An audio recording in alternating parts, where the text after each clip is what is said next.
Hi students, welcome all to Om Institute, and this video we are going to discuss the solutions of the All India GATE 2026 online mock test that has been conducted Saturday 10th of January, and hope you have performed in the examination really well. And don't worry, even if you have not performed that well, don't worry, GATE exam is still 1 more month away or slight more than 1 month. Okay, whatever learnings you have got from the mock test, try to try to improve on that areas, because 1 month is again a sufficient time. If you know your shortcomings, if you know where you could not score, you can definitely improve onto that. All right guys, so let us get started. The first subject that I am taking here is mathematics. Okay, so the rank of this particular matrix. Okay, the rank of this particular matrix. See, if you just apply one operation, okay, to convert into row echelon form, you know that this matrix is not in the row echelon form. Okay, but what is the operation if I start doing here? This is minus 6, multiply the above number by 2, and then you add, you'll get 0. Similarly, multiply above number by 7, so you'll get 21, and then you can subtract here. But you know that the operations are applied on the entire row or entire column. Elementary row operations I will apply here rather than a column. So what I'm going to do is, as I just mentioned, R2, I am going to do R2 plus twice of R1. Okay, twice of this, and then R3 I'm going to replace as R3 minus, okay, 7 times R1. Okay, on doing this, the structure of the matrix that is going to be left in front of you, 3022. Now see, minus 6 plus 2 into 3, 0. 42 plus 0, 42 only. 24 plus 2 into 2, this is 28. 54 plus 2 into 2, this becomes 58. What is going to be next? 21 minus 7 into 3, this got 0. Minus 21 minus 0 will be minus 21 only.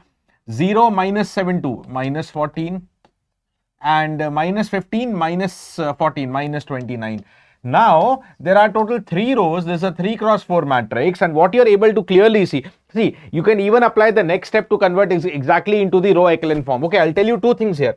You can stop here and you can say that these two rows are clearly dependent on each other. Why? Because you just multiply by 2. 21 into 2, 14 into 2, 29 into 2, or rather minus 2, you will get the second row. So what can I say here? In this matrix structure, the second row is nothing but minus 2 times R3, right? That means there is a dependent row. Okay, so how many independent rows? Out of the 3, 1 row is dependent. There are 2 linearly independent rows, and the rank is equal to number of independent rows or number of independent columns, whichever way you see. So rank of the matrix has to be 2. Rank of the matrix has to be 2. Or if you want to completely go into the REF, okay, so one more operation, because these 2 rows are equal. So what I will now do is R3, I am going to replace as R3 now by R2 by 2. Add this. Okay, you divide it by 2. Okay, this becomes 21. You add, you get 0. This becomes 14. You add here, you 0. This becomes 29. You add with this. So entire R3 row is going to become 0. Okay, 3, 0, 2, 2. Next we have 0 and 42 and 28 and 58. Okay, and 0. Then as I told you, all these numbers are 0. Now, this matrix is clearly in the row echelon form. Why? Because what is the condition for row echelon form? Okay, the number of starting zeros, the number of zeros at the beginning of any row, I call it as starting 0, must be in increasing order. And if there is a row of 0, it must be at the last. Okay, both the things are satisfied. So this is clearly row echelon form. And whenever a matrix is in row echelon form, rank is equal to number of non-zero rows. Okay, so you are able to clearly see one row has become 0. So how many non-zero rows? 2. The rank of the matrix is 2. The rank of the matrix is 2. Okay, next question. Okay, a basic question on complex number understanding, MCQ 1 mark it is. If W is a function of Z given as Z minus 1 upon Z plus 1 and modulus W less than 1 gets mapped in the Z plane. Okay, so if you plot or if you map mod W less than 1. So first of all, what is modulus of W? Okay, what is going to be modulus of W? I'll extend here only. If I, to make it simple. See, any mapping for you will be, any graphical mapping for you will be simple if you convert into XY format.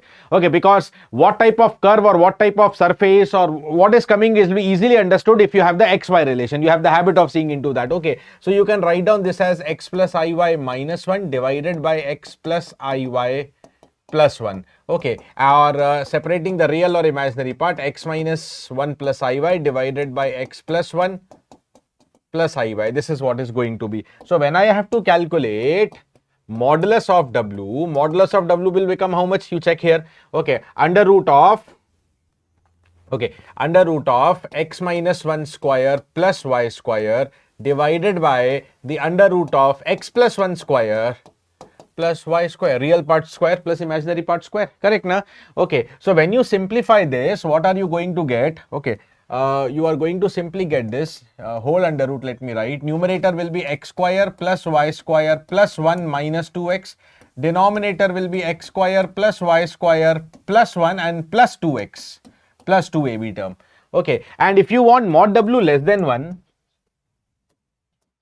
if you want mod w less than 1 here means this numerator will be less than the denominator. So I can simply write down x square plus y square plus 1 minus 2x must be less than the x square plus y square plus 1 plus 2x. Okay, this is how I can write down. Okay, now clearly x square y square 1, x square y square 1 cancelled. Okay, so what is only left is minus 2x is less than the 2x, or effectively you can say 4x greater than 0 adding here, or x greater than 0. Now x greater than 0 means what? Okay, right half plane. X greater than 0. X is what? In the z plane. This is x, the real axis. Okay, this is y, the imaginary axis in the z plane. Okay, so x is greater than 0 means entire right half plane. Option number B for this one. Okay, option number B for this one. Easy one. Okay. Anyways, next question. Number 3. So there is a differential equation given, MCQ 1 mark. Okay, with initial value y0 equal to 1. What is the value of y1? Okay, sorry, this is not MCQ. It is NAT. Okay, this is NAT. Okay, so let's have a look into it, dear. Okay, what is there? 1 plus dy by dx plus dy by dx whole square, etc, etc, etc. Okay, now see, to simplify this differential equation, identify the left side. This looks like what? 1 plus x square plus x cube. Okay, the left side. And the 1 plus x square plus x cube is nothing but the expansion of 1 minus x whole inverse. 1 minus x whole inverse. That means the given differential equation can be written as 1 minus x, that is 1 minus dy by dx whole inverse is e power x. Okay, so for that reason, it's a basic, decent question, I would say. Easy, but you have to apply that logic. How do you simplify the left hand side? Or you can then write down 1 minus dy by dx equal to e raised to the power minus of x. Equal to e raised to the power minus x. Now, what is dy by dx? That will become 1 minus e power minus x. 1 minus e power minus x. That is what is dy by dx, correct? Okay, so let's integrate both the sides, or separate the variables first. Dy equal to 1 minus c power minus x dx, and when you integrate, what is going to be y? Okay, so integral of x will be, integral of 1 will be x, integral of e power minus x will be plus e power minus x. E power minus x upon minus 1, so minus minus plus plus the constant of integral, for which the initial value has been given to you. Okay, what is given to you? Y0 equal to 1. Okay, at x equal to 0, y should be 1. Okay, so I'll put y equal to 1 and x equal to 0. If x is 0, e power 0 will be 1 and plus c. So 1 and 1 cancel, c value will be actually 0. So answer, if they ask the solution, okay, so y equal to x plus e power minus x. Okay, to convert to NAT question, I put it as y1. So what is the value of y1? Value at x equal to 1. 1 plus e power minus 1, which will be approximately 1.367, something of this kind. Okay, E inverse. Okay, approx 0.37 you can write. 1.37. Okay, so this is what is going to be the answer. Okay, this is what is going to be the answer. Next question, dear. Okay, NAT 2 mark question. A conceptual one. Okay, not a very lengthy one, a basic one, but a conceptual one from the linear algebra. Let M be a 3 cross 3 matrix such that M into some vector is equal to x is equal to 6 minus 3, 0. Now, important point here is, are these two vectors related? Yes. If you call this as x, see, minus 2 into 3 or into minus 3, 1 into minus 3, 0 into minus 3 will be 0. So, this can be written as minus 3x. And for any matrix such that mx is minus 3x, Okay, this is again like the relation Ax equal to lambda x. Okay, eigenvalue eigenvector relation such that x is known as the eigenvector. Okay, for which the output is a multiple of x, that is the eigenvector, and then this number is known as the eigenvalue. We all know that. Okay, so then what is the condition here is x is the eigenvector. In the given story, x is the eigenvector. So minus 3 becomes what? Minus 3 becomes eigenvalue. Okay.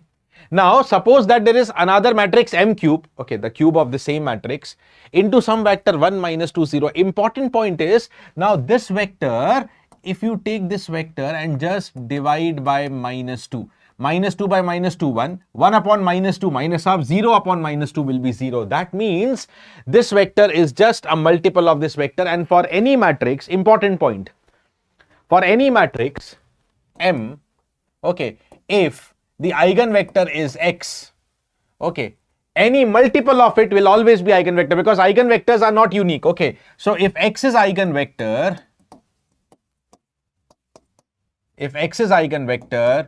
k into x will always be eigenvector.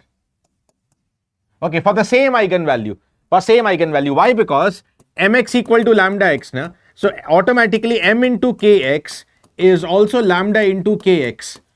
Okay, so suppose you call it as some vector y, so you can say like this, my equal to lambda y, correct na? Okay, so still y is the eigenvector with the same eigenvalue lambda. Okay, so if x is the eigenvector for a particular eigenvalue, k into x is again an eigenvector for the same eigenvalue. Okay, so anyways we know for one particular eigenvalue, eigenvectors are not unique. Now important point is if m has the eigenvalue lambda and eigenvector x, m power n, okay, has the eigenvalue lambda power n, eigenvector x. One of the very important and property repeatedly onto which you will find PYQs in GATE as well. Okay, so m power n will have the eigenvalue lambda power n into x. Okay, or if this has the eigenvector kx, here also it will be kx. Okay, so important point is, as I told you, this, if this is x, this is x by 2 or divided by minus 2, minus x by 2. So this is also an eigenvector. If m has the eigenvalue minus 3 and eigenvector x or eigenvector x or minus 3 or eigenvector minus x by 2 also, okay, then m cube will have what condition? M cube will have what eigenvalue? Minus 3 in cube and same eigenvector minus x by 2. That means m cube into the given minus x by 2 vector. What is the minus x by 2 vector? 1 and minus half and 0 should be equal to how much? Okay, minus 27 times the applied vector. Okay, that means this is minus 27, then 27 by 2 plus 27 by 2 and 0, and they have just simply given it as alpha, beta, gamma. Okay, what is the question? Okay, what is the modulus alpha, beta, gamma? Alpha plus beta plus gamma. Alpha plus beta plus gamma whole modulus. Okay, it is the modulus of minus 27 by 2. Minus 27 plus 27 by 2, and that becomes 13.5. Magnitude wise 13.5. Okay, a concept question I told you from linear algebra, good one. Okay, 13.5 is the answer for this particular question. Okay, next question from mathematics. Suppose that the random variable u has the uniform distribution on 0, 1 and x equal to minus 2 log u. What is the PDF of x? What is going to be the PDF of x? Okay, have a look into it. Derived distribution, okay, for which you can use the CDF concept as well. What is given? The random variable u has the uniform distribution on 0, 1. That means what about the PDF of u? What about the PDF of u? Okay, the PDF of u, let me write it this way, FUU will be simply 1 upon uniform distribution means constant PDF, 1 upon length. What is the length of the interval given? 1. Okay, the 1 upon 1 minus 0, 0 less than equal to u less than equal to 1. Okay, that means simply it is equal to 1 for 0 less than equal to u less than equal to 1. Okay, if I alone want to sketch the PDF of u, okay, it should look like this.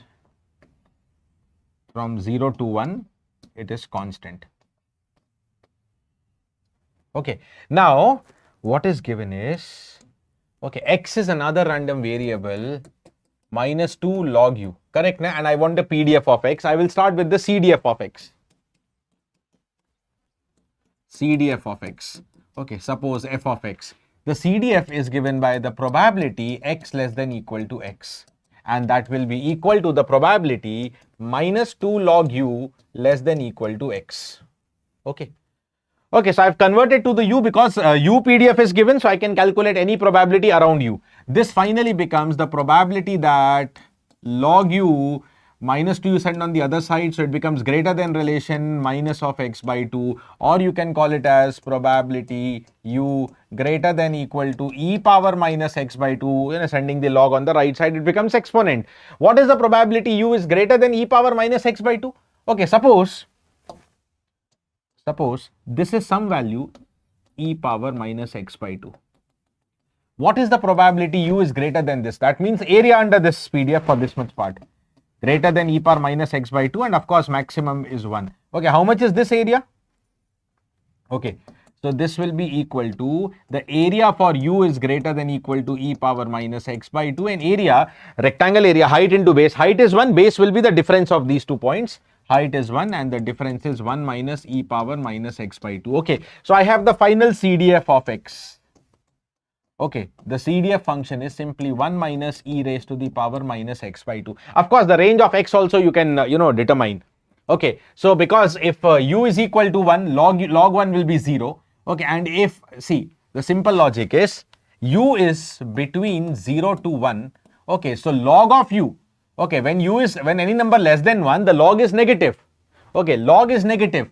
Okay, but minus 2 log u will be greater than equal to 0. Log will be negative, minus of log will be positive. That means x will be positive only. X will be positive only. Okay, for x greater than equal to 0. Now the question is PDF, relation between PDF and CDF. PDF of x, the PDF is nothing but the derivative of the CDF. And if I differentiate this, I will get simply 1 by 2 e raised to the power minus x by 2, which is the exponential PDF case. Lambda e power minus lambda x. The very commonly known as the exponential PDF, lambda e power minus lambda x. So correct answer here is option number B. Option number B. 2 marks MCQ it is, okay? Next question. Let fx be a function which gives the smallest integer greater than equal to x. Okay, smallest integer greater than equal to x, also known as ceiling function. Why? Because if I give you any simple integer, suppose as 1.23, okay, what is the smallest integer greater than or equal to x? So see, what are the integers greater than this? The greater than this integer are 2, 3, 4, 5, but this goes up to infinity. Which of them is the smallest? 2. Okay, that means the integer above it. What is above you? Ceiling. There are two functions, the ceiling and floor. This one is the ceiling function. Okay, so the value of the ceiling of this, okay, so if you want to write down f of 1.23, it should be 2 above it. Okay, now come here. There are two parameters given, MSQ question to talk about a and b value. A is limit of x tending to 0 minus log of f sin x upon 1 plus f cos x divided by, let's find both of them. Yeah, here again I have written is log of f sin x. See dear, for your convenience, because the limit is around 0 minus and 0 plus, okay, have a look into this waveform, which is the sin x waveform. Okay, how will the sin x waveform be?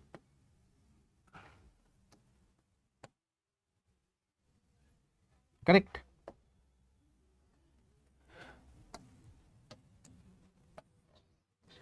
So that you can easily understand, let me also draw the cos x waveform. For cos x, 0 minus and 0 plus will be same because it is the even symmetric function. You anyways know it. Right, this is 0. Okay, this is 0. Now come up here to the question. Okay, what does the question say? Log of f sin x. What is f? Okay, the ceiling function. But 0 minus, when x is tending to 0 minus, what about sin x? Okay, x is tending to 0 minus means x is closer to 0, x is approaching 0, but from less than 0 value, somewhere from here. And if x is less than 0, sin x will also be less than 0. Okay, sin x will also be less than 0. Okay, sin x will be less than 0. Tending to 0 but less than 0. Now, because it is less than 0, okay, suppose here What is the integer? Ceiling, integer above. What is going to be the integer above? 0 only, na? What is the integer above? 0. Okay, so this becomes the case of log of 0. F sin x will be 0. Okay, f cos x not required, but let me still tell you. Okay, now 0 minus, before just 0, what will be the cos x value? Okay, between 0 and 1. Okay, now if the cos x value is between 0 and 1, the upper value, ceiling means upper integer, will be 1, na? Will be 1, na? Okay, so this becomes 1. F of cos x will be 1. Okay, but what is log 0? Minus infinity. Similarly here, okay, x tending to 0 plus. So 0 plus will be here, na? Even very close to 0, not this much far, but okay, just imagine number above 0. Okay, sin x also becomes above 0. Sin x also positive. Okay, now if sin x is positive, even minutely positive, but what is the integer above it? Will become 1. The integer above it, this will be the ceiling value. This is 1. Okay, so f of sin x is going to become 1. F of cos x again will be 1. Okay, because this side or this side, both side cos is same. Okay, but what is log 0? Log 1 is 0. Okay, 0 by 2 is 0. So minus infinity and 0. A will be minus infinity, B will be 0. C answer and B answer. 2 answer correct for this MS2 question. Okay, a decent question on understanding of 0 minus and 0 plus limit mixed with the ceiling of cosine and sine function. Okay, next question. Number 7. Suppose that we have a coin which comes up head with the probability P, tails with the probability Q. Okay, now suppose that this coin is tossed twice. Okay, let E be the event that head turns up on the first toss and F be the event that tails turns up on the second toss. Which of the following is or are true? Okay, probability MSQ question. Okay, so you have a coin which is not a fair coin, but it has a probability of head equal to P, probability tails equal to Q. Now it is tossed twice. It is tossed twice. Let E be the event that head turns up on the first toss. Now, whenever any coin is tossed twice, what is the sample space generally? I'll write here. Okay, the possible outcomes may be head on both. Okay, HT or TH, head on first, tail on second, or vice versa, tail on first, head on second, or both tails, TT. Okay, there are 4 outcomes on and all, sample space. Now, let E be the event, I'll write here. Let E be the event that head turns up on the first toss. Head turns up on the first toss. What is there on the second? Unknown. What is there on the second? Unknown. So there are 2 cases, na? There are 2 cases. It may be HH or HT. Second could be anything. But if I ask you what is the probability of this event? Okay, what is the probability of E event? That means probability of getting a head on the first toss. Okay, probability of head on the first toss. It is simply probability of head on the first toss is P. Is P.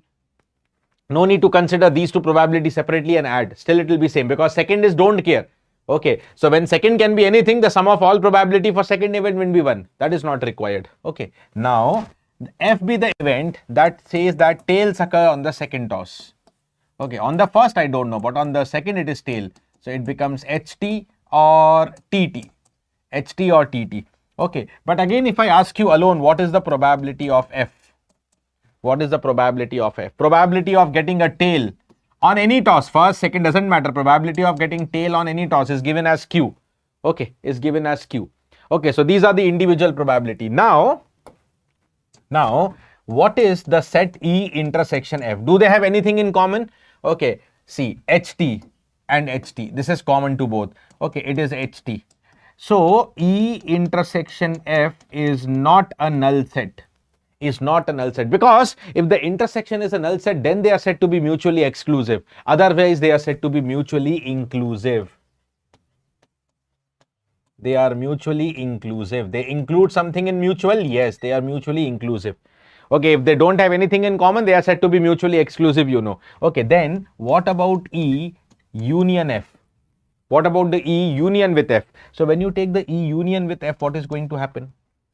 When you take the E union with F, okay, so when you combine both, you are going to get HH, HT, HT is common to both, and TT, HH, HT, TT. Does it equal to omega? Does it equal to sample space? No. If the intersection of 2 sets give you the sample space, then it is known as mutually exhaustive. Okay, so it is not giving the entire outcome. So these 2 events are not mutually exhaustive. Okay, these were the first 2 things that were discussed. Not mutually exhaustive, correct? Not mutually exhaustive. So they are inclusive? Yes. They are exhaustive? No. Okay, now, are they independent? Okay. Are they independent? Let us have a look into this here. What is the probability of E intersection F? E intersection F is HT, na? It means probability of HT, head on first and tail on second. Head on first P, tail on the second Q. P into Q. Now, P of E intersection F, is it P into Q? Now, what is P? It is PE. And what is Q? Q can be written as PF. So, P of A intersection B is PA, PB. The events are independent. Now, you forget this calculation. Okay, if you have attended, the classes earlier by me, I have always told you that coin tosses are anyways independent. E is the event which is talking about the first toss. F is the event which is talking about second toss, and whatever happens on the first toss, head or tail, doesn't matter, cannot determine what will happen on the second, or cannot even alter by 1% also. It cannot alter what is going to happen in the second toss, right? Coin tosses are always independent. So yes, automatically also you can say E and F, because they are the events of first and second tosses. Two different tosses of coin, they have to be independent, correct? And anyways, I proved to you P of A intersection B is PA, PB. That is the rule of independent events. Okay, now P of A complement intersection F complement. See, you can solve it by Venn diagram, but let's solve it by a simple logic, na? What is there? Okay, what is E complement? What is E event? What is E event? Okay, E event says that head on the first. So complement says that head should not come, the tail should come. E event does not talk about second toss. Okay, the second toss can be anything. E complement means first should not be head. Okay, similarly, what is F complement? F event is tail should be there on the second. Okay, now tail should not be there, and if tail is not there, head is there on the second. Okay, so then if I ask you, okay, what is going to be the combination of this P of E complement intersection F complement? Okay, it says that there should be tail on the first and there should be head on the second. So it is like TH, and what is the probability of TH? Tail on first P, head on second P. Q into P is same as P into Q, and P into Q is P of E intersection F. So yes, P of E complement intersection F complement is same as P of E intersection F. Option number D also correct. Okay, 3 answers correct, ACD, except B. B was not correct. Other than that, 3 options are correct. Okay, fine. All right. The 8th one and the last one from mathematics, MSQ question, basic vector calculus. For the vector function xi plus y, xi I cap plus yz z cap plus zz k, zxk cap, choose the correct option. Line integral along the straight line joining 0, 0, 0 and 1, 1, 1. So see, A option is a simple one because they are asking about line integral along a straight line joining 0, 0, 0, 1, 1, 1. What is the equation of straight line joining origin and 1, 1, 1 directly? Okay, I mean, if you wanted this equation, you can write here x minus a upon x minus x1 upon x2 minus x1, y minus y1 upon y2 minus y1, z minus z1 upon z2 minus z1.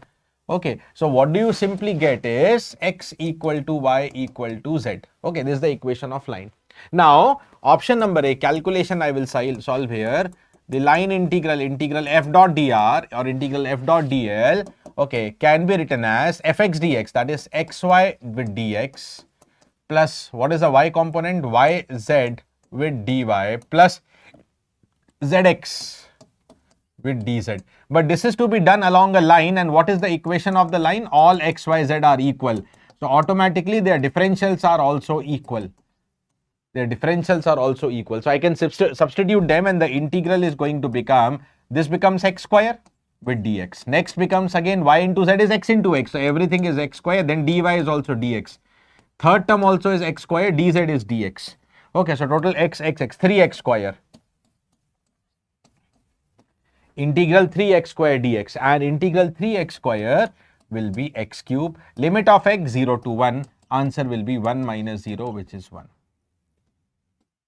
Correct. Limit of x 0 to 1. Na? Okay, x alone 0 to 1. Correct. Okay, so A option is correct.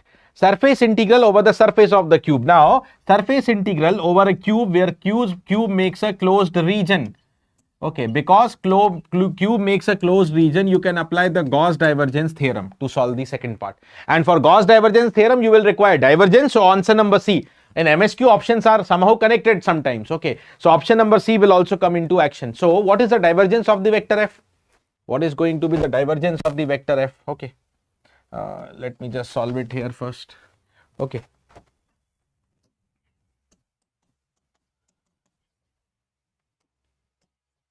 yz, sorry, the first component is xy, then I cap, then what is next is yz, j cap, zx, k cap. Okay, what is the divergence of f? What is the divergence? Okay, del by del x of x component with x, del by del x of xy, del by del y of yz, del by del z of zx. When I solve it, here x derivative 1, y is constant, so z constant, y derivative 1, plus x constant, z derivative 1. It is y plus z plus x. Okay, the divergence at origin, option number C, the divergence at origin. If I put 0, 0, 0, the divergence will be 0. Correct. Let me also check the curl here. Then I'll go to option number B. What about the curl? Okay, the curl of the vector, you know, is solved by this determinant ijk, then writing down the partial derivative terms, del by del x, del by del y, and del by del z. And then the vector components, which are xy, y into z, z into x. Okay, this is what is going to be the curl of f. Okay, so when you solve it, what are you going to get is I cap del by del y zx is 0, partial derivative del by del z of yz will be y, so minus of y, minus j cap del by del x here z minus del by del z of xy 0. Okay, plus k cap del by del x here 0, del by del y here is x. Okay, so minus x. Okay, so net answer is minus y I cap minus z j cap minus x k cap, and when you put down the value at origin, okay, this value will be 0 only. Okay, so at the origin the curl of f is non-zero, wrong. Okay, so yeah, we have got C answer correct as of now, A answer correct, B we have to check, D is not correct. Okay, we have checked B also, sorry, not, this is not B, this is about C, and this is about the D part. And now coming to the B part. Okay, what is there in the B part? Surface integral over the surface of the cube. Okay, integral f dot ds. Okay, over the surface of the cube, because it's a closed region. So by the Gauss divergence theorem, you can write down this as integral divergence f dv. Okay, dv is dx dy dz because it is in Cartesian coordinates. What is the divergence calculation? Is x plus y plus z. Okay, so this is going to be triple integral x plus y plus z dx dy dz. Okay, the limits of all x, y, z are 0 to 1, 0 to 1, 0 to 1, 0 to 1, y also 0 to 1, z is also 0 to 1. Since all the limits are constant, you can integrate with any variable of your choice first, or since all the variables are constant, you can solve by separating the variables as well. Okay, like first is x with dx, x square by 2. Okay, first term alone, if I solve x with dx, then dy dz, dy integral y, dz integral z, plus split it up. Now when you solve the second one, y with dy, y square by 2, dx integral x, dy, y with dy, y square by 2, dz integral z. Third case, okay, third case, dx dy and z dz, so dx integral x, dy integral y, z dz integral z square by 2. Whenever all the limits are constant, you can solve by separating out the variables in single step. Then put down the limit 0, 0, 0 to 1, 1, 1. Whenever you put the lower limit, all the terms are 0, and when you put the upper limit, okay, all x, y, z are 1, so 1 by 2 into 1 into 1, so this is 1 by 2, next term again 1 by 2, next term again 1 by 2, net answer is 3 by 2, and it is not equal to 1. The options B said that 1, so no. Okay, the B wrong. A and C are the two answers correct for this MSQ question. Right. Now, moving ahead to, these were the 8 questions, 13 marks from mathematics we have kept as a standard pattern. Okay, there were, you know, hope you have understood and hope you have performed here decently.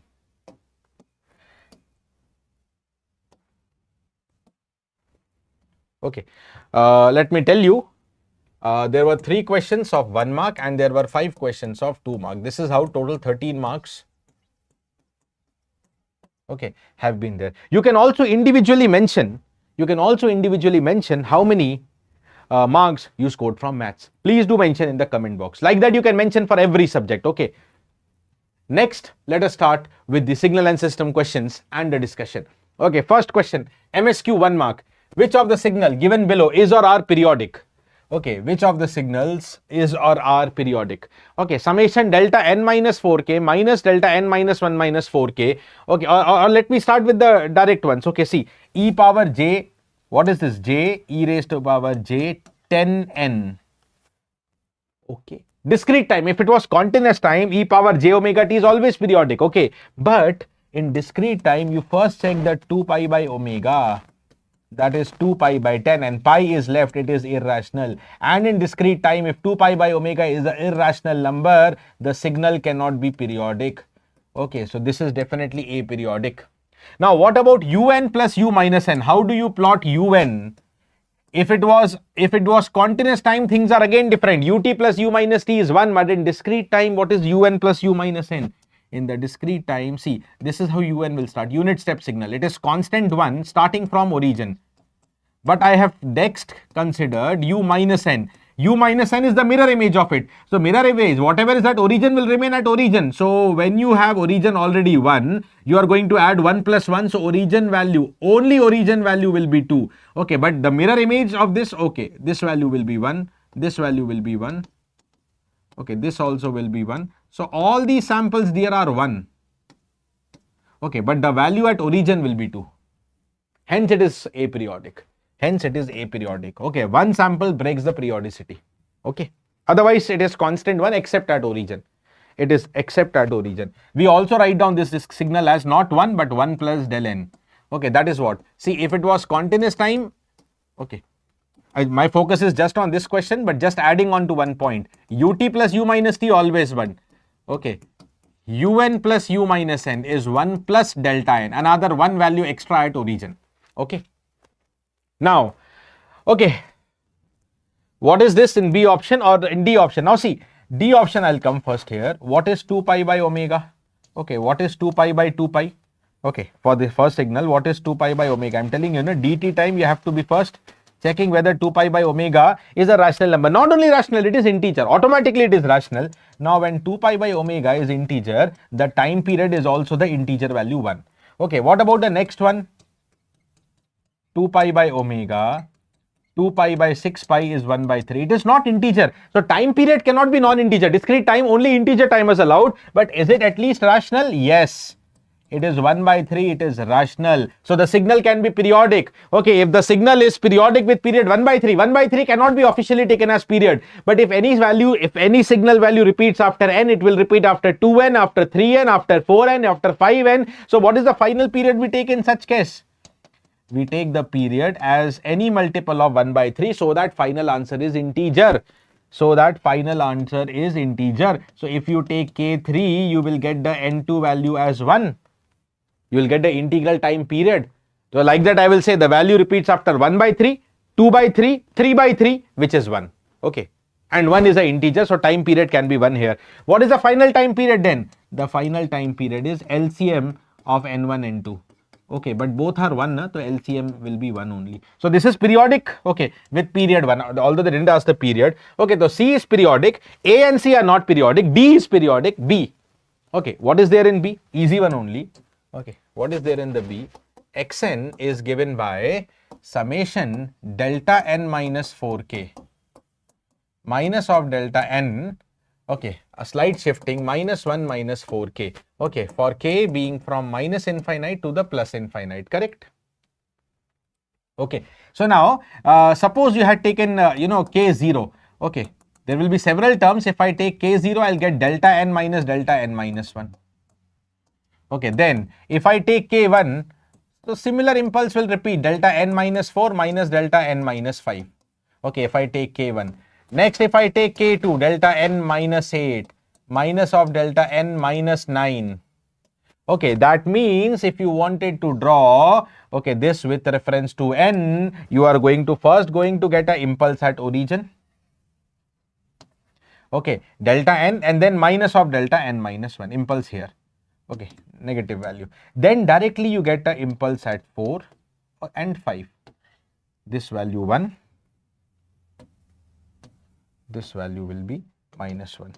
Then directly you get the impulse at 8. So very clearly you are able to see that repetition has occurred. Na?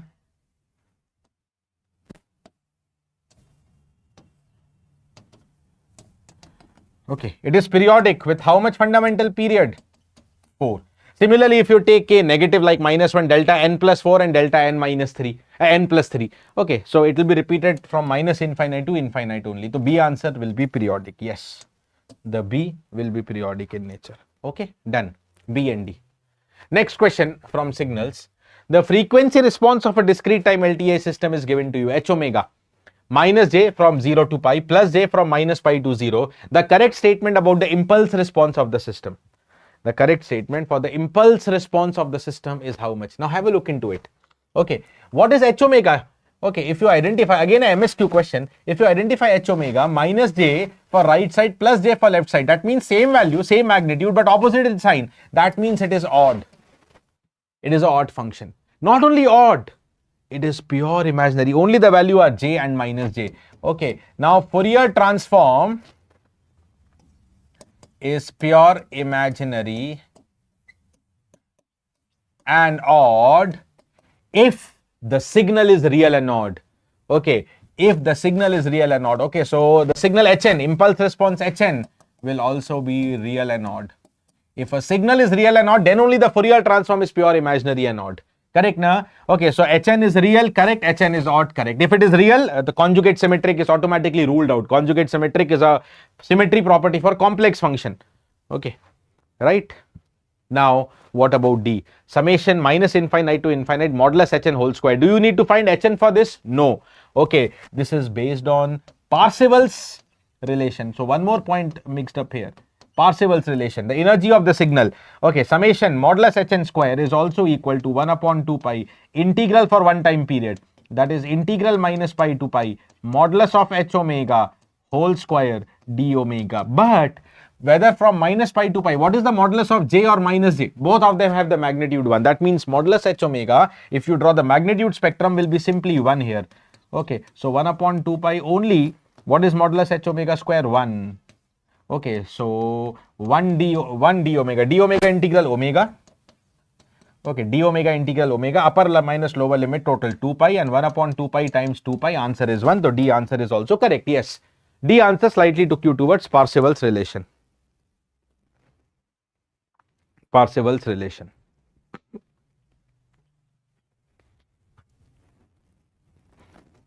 Parseval's relation. A, B, D. A, B, D. Third one. If the ROC of a signal is 1 by 3 less than mod z less than 2, what about the ROC of x minus n?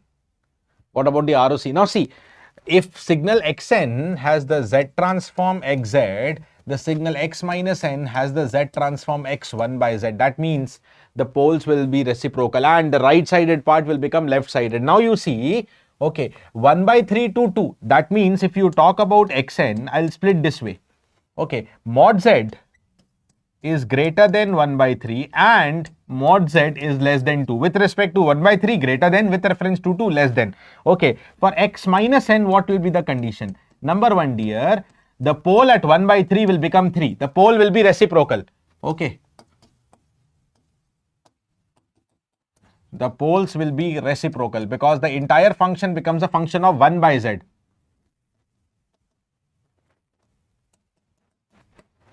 The poles are going to be reciprocal. Okay. Poles are going to be reciprocal, right? Okay.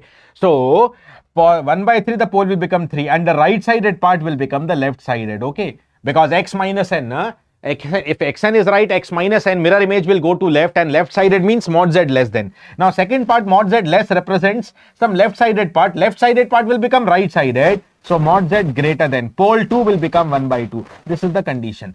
Okay, that mod z will be less than 3 but greater than 1 by 2 and that means between 1 by 2 up to 3, option number A.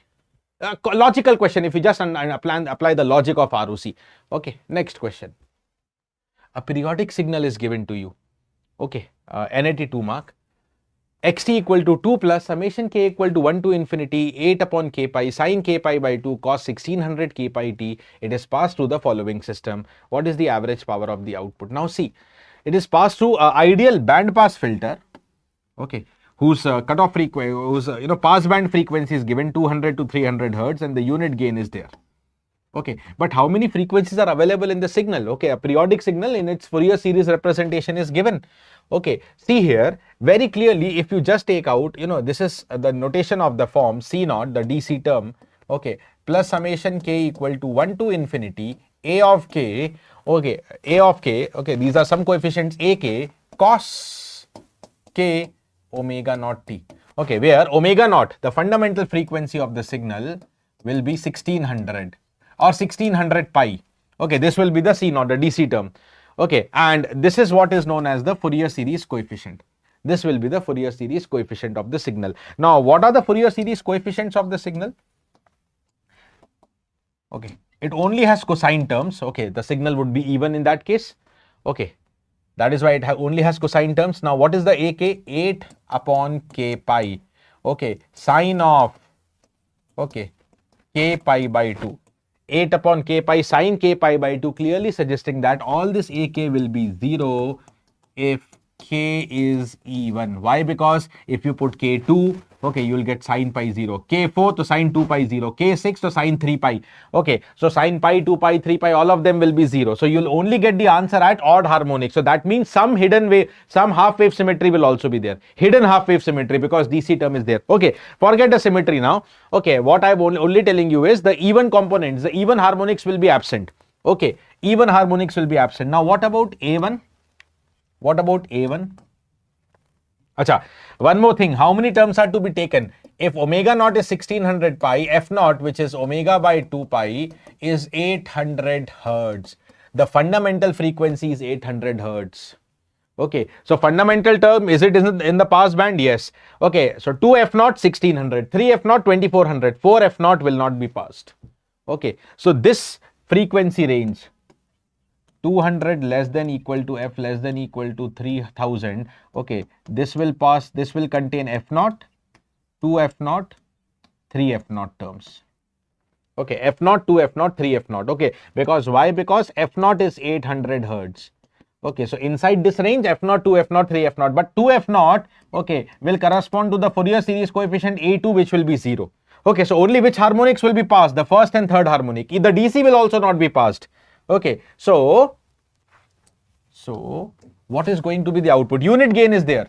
Okay, what is going to be the output? Okay, for that I need A1 and A3. Now let me write down A1. A1 is 8 upon pi, sine pi by 2 is 1. What about A3? A2 anyways I told 0. I'll write here separately. What about A3? 8 upon 3 pi. Correct na? 8 upon 3 pi, sine 3 pi by 2. Sine 3 pi by 2 is minus 1. So minus 8 upon 3 pi. Okay. So input is given as, rewriting the input. Okay, 2 plus summation k equal to 1 to infinity ak cos k omega naught t. Okay, this is DC corresponding to omega 0. This also will not be passed. Output will be given by, output of the band pass filter will be given by, output yt will be given by only the first term F naught or omega naught and the third harmonic term. Okay, that is not even the DC. So A1 cos omega naught t plus A3, correct, plus A3 cos 3 omega naught t. That should be the output. That should be the output. That's it. Okay, so what is the power of the output? Now sinusoids of different frequencies are there, so power is additive. Okay, power is directly additive because you have sinusoids of different frequency. Okay, so what is the average power of the output? Amplitude square. If it is A cos omega t, amplitude square by 2. So A1 square by 2 plus A3 square by 2. Correct, na? That is what you will write. A1 square by 2 plus A3 square by 2. Okay, right. What is the A1? 8 by pi. Okay, so 1 by 2 I will separate outside. 8 by pi whole square plus the next one is A3 square, that is 8 upon 3 pi minus 8 by 3 pi whole square. Okay, 8 square 64 common, divide by 2. Okay, in fact 64 by pi square is common, so this is 2 pi square. Then what is left? 1 plus 1 by 3 square is 9 here. Okay, so 32 by pi square into 10 by 9. This you have to approximately solve and write down the answer. Okay, let me just write down how much approximately will be the answer.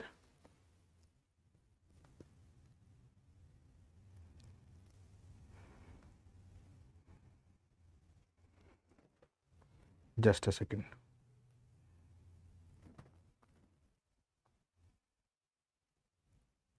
.6 approximately. It is turning out to be 3.603 if I round off. So 3.6 you can enter. Correct, na? So good question.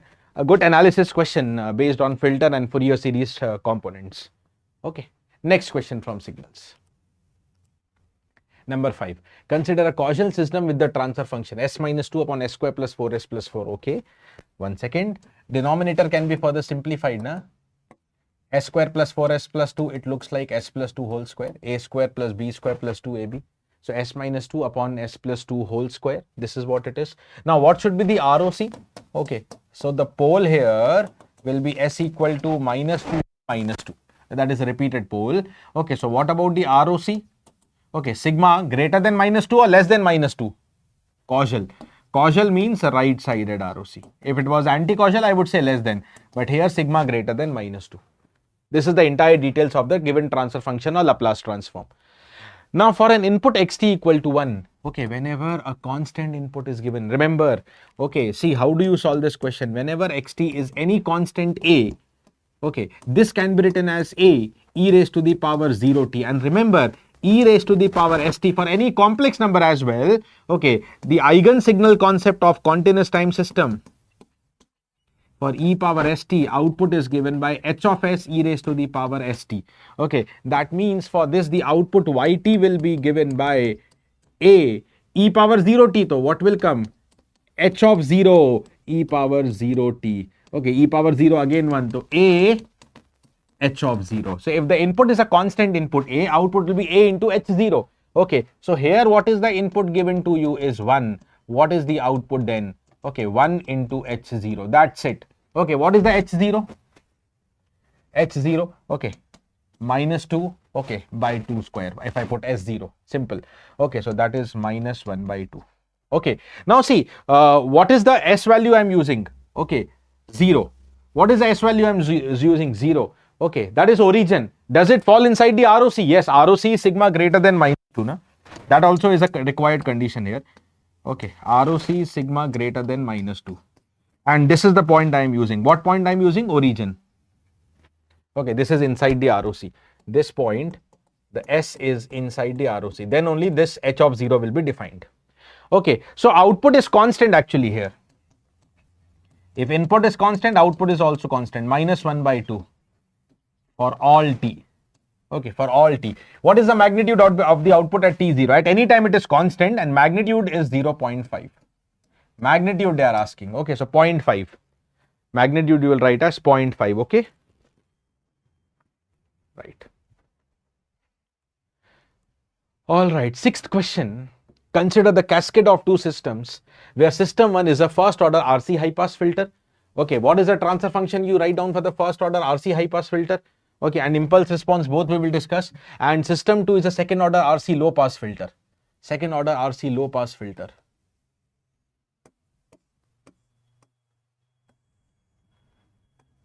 Okay, so the transfer function, if you take the if you apply the input here VIT, and if you take the output as the output across the capacitor, you will get the V0 by Vi, the transfer function for this as 1 upon 1 plus SRC. This is what is the first order RC low pass filter.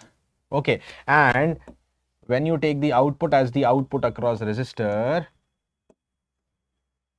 okay, when you measure this output as suppose V0t and this is the applied input VIT, what is the transfer function you get? V0 by Vi is SRC divided by 1 plus SRC, and that is what is the first order RC high pass filter. Okay, the transfer function corresponding, acha, what is the value to, what is one more thing told in the question? Okay, both have the time constant. Time constant means R into C. The time constant is RC for the RC circuit here, and that is 1 second. Okay, so for both RC equal to 1. Okay, so if you put down the RC equal to 1 here, if you put down RC equal to 1, you get 1 upon S plus 1. And corresponding impulse response HT is given by e power. 1 upon S plus 1 is the Laplace transform for e power minus t ut. Okay. For the second one, if you put down RC equal to 1, time constant is 1, you get S upon S plus 1. which is further split as 1 minus 1 upon s plus 1. Correct? Now you simplify. S plus 1 minus 1 will be s.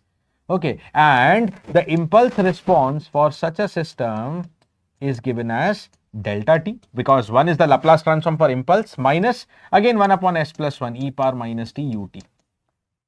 What is told? Now consider a cascade of two systems. Okay, so it's a decent question. First, you require the basic impulse response or transfer function knowledge of the RC, first order RC circuits only, low pass and high pass cases, and then you need to connect in cascade and overall impulse response. Okay, the overall impulse response sketch, approximate sketch we have to highlight. Now see here, what is the condition here? Okay, you have RC high pass filter having the impulse response h1t equal to delta t minus e power minus t ut, the time constant being 1, okay, to be connected in cascade with the RC low pass filter, first order case only, having impulse response suppose h2t, and that is e power minus t ut. Okay, this is the system. So overall cascade combination, for the overall cascade combination, what is the impulse response? Whenever two systems are cascaded, the impulse response are convoluted, h1t convolution h2t. Okay, that means delta t minus e power minus t ut whole convolution e power minus t ut. Opening the bracket. Okay, anything convolution with impulse, ft convolution delta t will be ft. Replica, it is replica. So delta t convolution e power minus t ut, answer is e power minus t ut, minus, now same exponential convolution, e power minus a t ut convolution with e power minus a t ut is t e power minus a t ut. Okay, t e power minus a t ut, minus t e power minus t ut will be the answer. Okay, so I can take the e power minus t common, though I'll be left with 1 minus t, then e power minus t and into ut. Correct, na? This is what it is. Okay, now you see here what option has to approximately match. You see here, see, if you take t0, okay, answer will be 1. E power 0 1, only 1 will be left. If you take see, now if t is between 0 to 1, if t is between 0 to 1, at t equal to 1, again answer will be 0. Again answer will be 0. But when t is between 0 to 1, so if t is less than 1, this answer 1 minus less than 1 will be positive. Okay, you will get some positive answer. Okay, so see, what is the pattern here? Okay, the value has to start from, not from 0. This is wrong here. Okay, A and D are wrong. The value has to start from 1. Okay, and at t equal to 1, it will become 0. Now, out of B or C, what is the value at infinity? That also we can figure out. Na? Okay, when t tends to infinity, let me write this way, 1 minus t upon e power t. 1 minus t, e power minus t shifted in the denominator. When you apply the L Hospital rule, because if you put infinity, this becomes infinity upon infinity case. Okay, this becomes infinity by infinity form. So I can apply the L Hospital rule. And then when you differentiate the numerator, I get minus 1. Differentiation of e power t is e power t. Now when you put infinity, denominator is infinity. 1 upon infinity is 0. So at t tending to infinity, answer has to be 0. At t tending to infinity, answer has to be 0. Then what will match? Answer is C. Answer is C. Okay, answer is C for this question. So guys, big announcements for all of you that the GATE 2027 first offline batch date has been announced. Yes, you can see here the first offline batch for GATE 27 for ECEE. Okay, offline at our Hyderabad center starts 26th of February 2026. Okay, so as you know, in Hyderabad, one of the reputed offline coaching for GATE, is the OM Institute. So you can begin your, success journey for GATE with the OM Institute. Okay, you can visit our branch for more details, or you can contact 95156944053 for any details. If you are planning for, the offline batches for the AE exams of Telangana Genco Transco Discoms or AP Genco Transco Discoms, the new offline batch starts 21st of January. Okay, 21st of this month. And in case, for any reason, suppose you cannot travel to Hyderabad, okay, because offline batches will offer you, very competitive atmosphere and a disciplined manner, and you'll be in front of the faculty throughout the year. So definitely you have that discipline and motivation going on. But for any reason, if you cannot travel to Hyderabad but still want the guidance from the same faculty, okay, by the same type of content, if you need same question level, same content level, you can also enroll to our online course. The first online live course starts 2nd February, which is available for gate 27 and 28, okay, as 1 and 2 years module. Okay, so for 1 year the fees is 1999 currently, and for 2 years the fees is 28,999. Okay, and if you register till 10th of January, you get additional 20% discount plus a 2 months extra validity. All right, guys. Okay. Yes, hello everyone. Welcome to electrical machines subject. So I hope everybody has attempted the exam really well. I hope this exam definitely going to help you to make your preparation better and to attempt gate examination very well. Okay, and to revise your concepts very well. So let's solve what are the electrical machines question that we got in today's mock examination. So here we have the first question. This is a question from transformer. A 200 kVA auto transformer has conduction power of 120 kVA. What would be the percentage tapping of this auto transformer? So we all know percentage tapping in auto transformer is nothing but percentage K value. Is it? That is the question.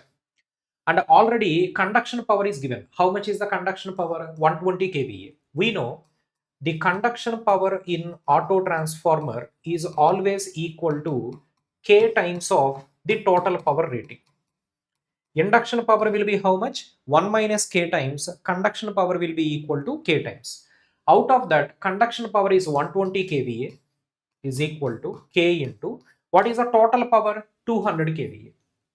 Total power is equal to 200 kVA. Is it not K equal to 0.6? If K is equal to 0.6, then what is the percentage K value? 60%. It is a straightforward question and given for 1 mark. Okay, all right. Now let's see another 1 mark question. This is a question given from induction machines subject. Read the problem. A 3-phase 400 volt Y connected induction motor develops a maximum torque of 200 Newton meter at the rated supply frequency. If the supply frequency is reduced to half while keeping the flux density constant, then what is the new maximum torque? See, the question is supply frequency is reduced to half by keeping flux density constant. We all know in case of induction machine, flux density is proportional to V by F ratio. So the moment I say V by F ratio, flux density is constant, indirectly V by F ratio is constant. If V by F ratio is constant, then what is the maximum torque formula? We know in induction motor, maximum torque is directly proportional to V by F whole square. Am I right? V by F whole square. So the moment I say V by F ratio was constant, indirectly what is the meaning of it? Maximum torque is also going to be constant. So when I say maximum torque is constant, in the previous case, we have a maximum torque of 200 Newton meter. Then even in the present case also, it will be 200 Newton meter only. Got it? Okay, simple question. I may also ask you, what will happen to starting torque? What is the formula for starting torque? Starting torque will be proportional to 1 by F into V by F whole square. Now, even though V by F ratio was constant, starting torque will be inversely proportional to frequency. So the moment I say frequency becomes half, starting torque will be doubled. But the question is about maximum torque, so the answer will be once again 200 Newton meter only. Got it? Yes. Next, we have a 2 marks question. This is a question from DC machines. Read the problem. A DC shunt motor is rotating at 1000 RPM at no load. At half load current, the speed is reduced to 900 RPM. What is the speed in RPM at same half load current when the motor is excited from half of rated voltage? First of all, it is a shunt motor. There are 3 cases here. Initially, it is rotating at 1000 RPM at no load condition. That is the first case. Next case, half load current. This is half load current. This is a second case. Machine was rotating at 900 RPM. In the next case, what is the speed at half load current? At half load current only, this is the third case. But machine is excited from half of the rated voltage. Let's see how to answer this problem. So initially, case number one. Case number one is nothing but no load condition. So at this no load condition, assume the terminal voltage is equal to V. We all know at no load condition, armature current will be equal to 0. And what is the speed of the motor given? 1000 rpm. Corresponding to these details, calculate back EMF of the motor. What is the formula for back EMF? Vt minus Ia into Ra. Right now, armature current was 0. Therefore, back EMF is equal to Vt and Vt is equal to V. Right? This is a situation in the first case, which is no load condition. Now, in the next case, what is the next case given? Case number 2, which is half load current. Half load current. Half load current means, can I say, terminal voltage no change right now. It is V only. But the current, the new armature current is half of the rated current or full load current. Let's say 0.5 into IFL. What is the speed in this case? 900 rpm. Corresponding to these details, can we calculate the back EMF of the motor? What is the back EMF? Vt minus Ia into Ra. Vt is V only, but now armature current was 0.5 times of full load current. This is the back EMF in the second case. Okay. Now I know back EMF in first case and I have a back EMF in second case.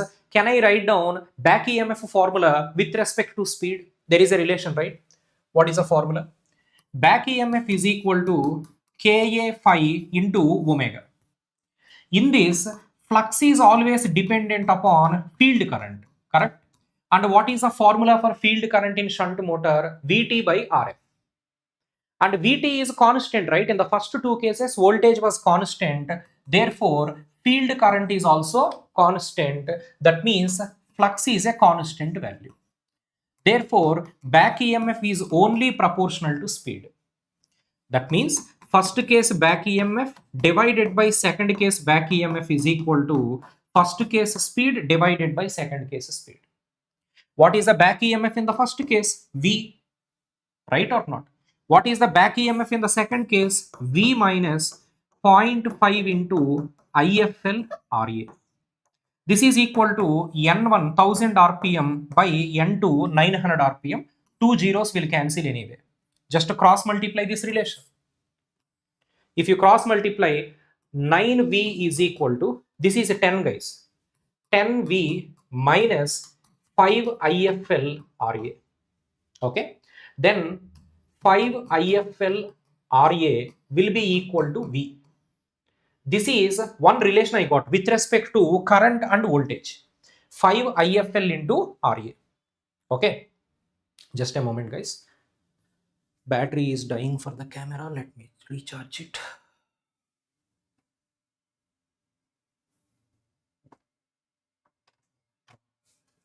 Yeah. Okay. So this is one relation I got. Now, next what is happened? These are the first two cases only. In the next case, what is happened? What is the speed at half load current? Once again, I need the speed at half load current, but the voltage is reduced to half of the rated value. The voltage is reduced this time. So case number 3 now. In case number 3, what was happened? The voltage is reduced, guys. This time the voltage was 0.5 into V. At what current? Same half of the rated current, 0.5 IFL. What is the new speed is the question. Tell me one thing, as it is a shunt motor, whenever voltage reduces, field current will also reduce, because what is the formula for field current in shunt motor? Vt by Rf. So the moment when voltage reduced to half, field current also reduced to half. That means indirectly flux also reduced to half. First, let me calculate the new back EMF. What is the back EMF in the third case? Vt3 minus Ia3 into Ra. What is the new terminal voltage? 0.5 times of rated voltage minus current is half of the full load current into RA. So this is 0.5 into V minus 0.5 into what is IFL into RA? We have a relation already. You take 5 to the right side, then what is IFL into RA? Is it not 0.2 into V only? 1 by 5, 0.2. So if I substitute that here, it will be 0.2 into V. Okay, so then it will be 0.5 into V minus 0.1 into V, therefore 0.4 into V. This is the back EMF in the third case. Back EMF in the third case. If I know back EMF in the third case, I can find out speed in the third case. What is the formula for back EMF? Just a moment, guys. Hold on.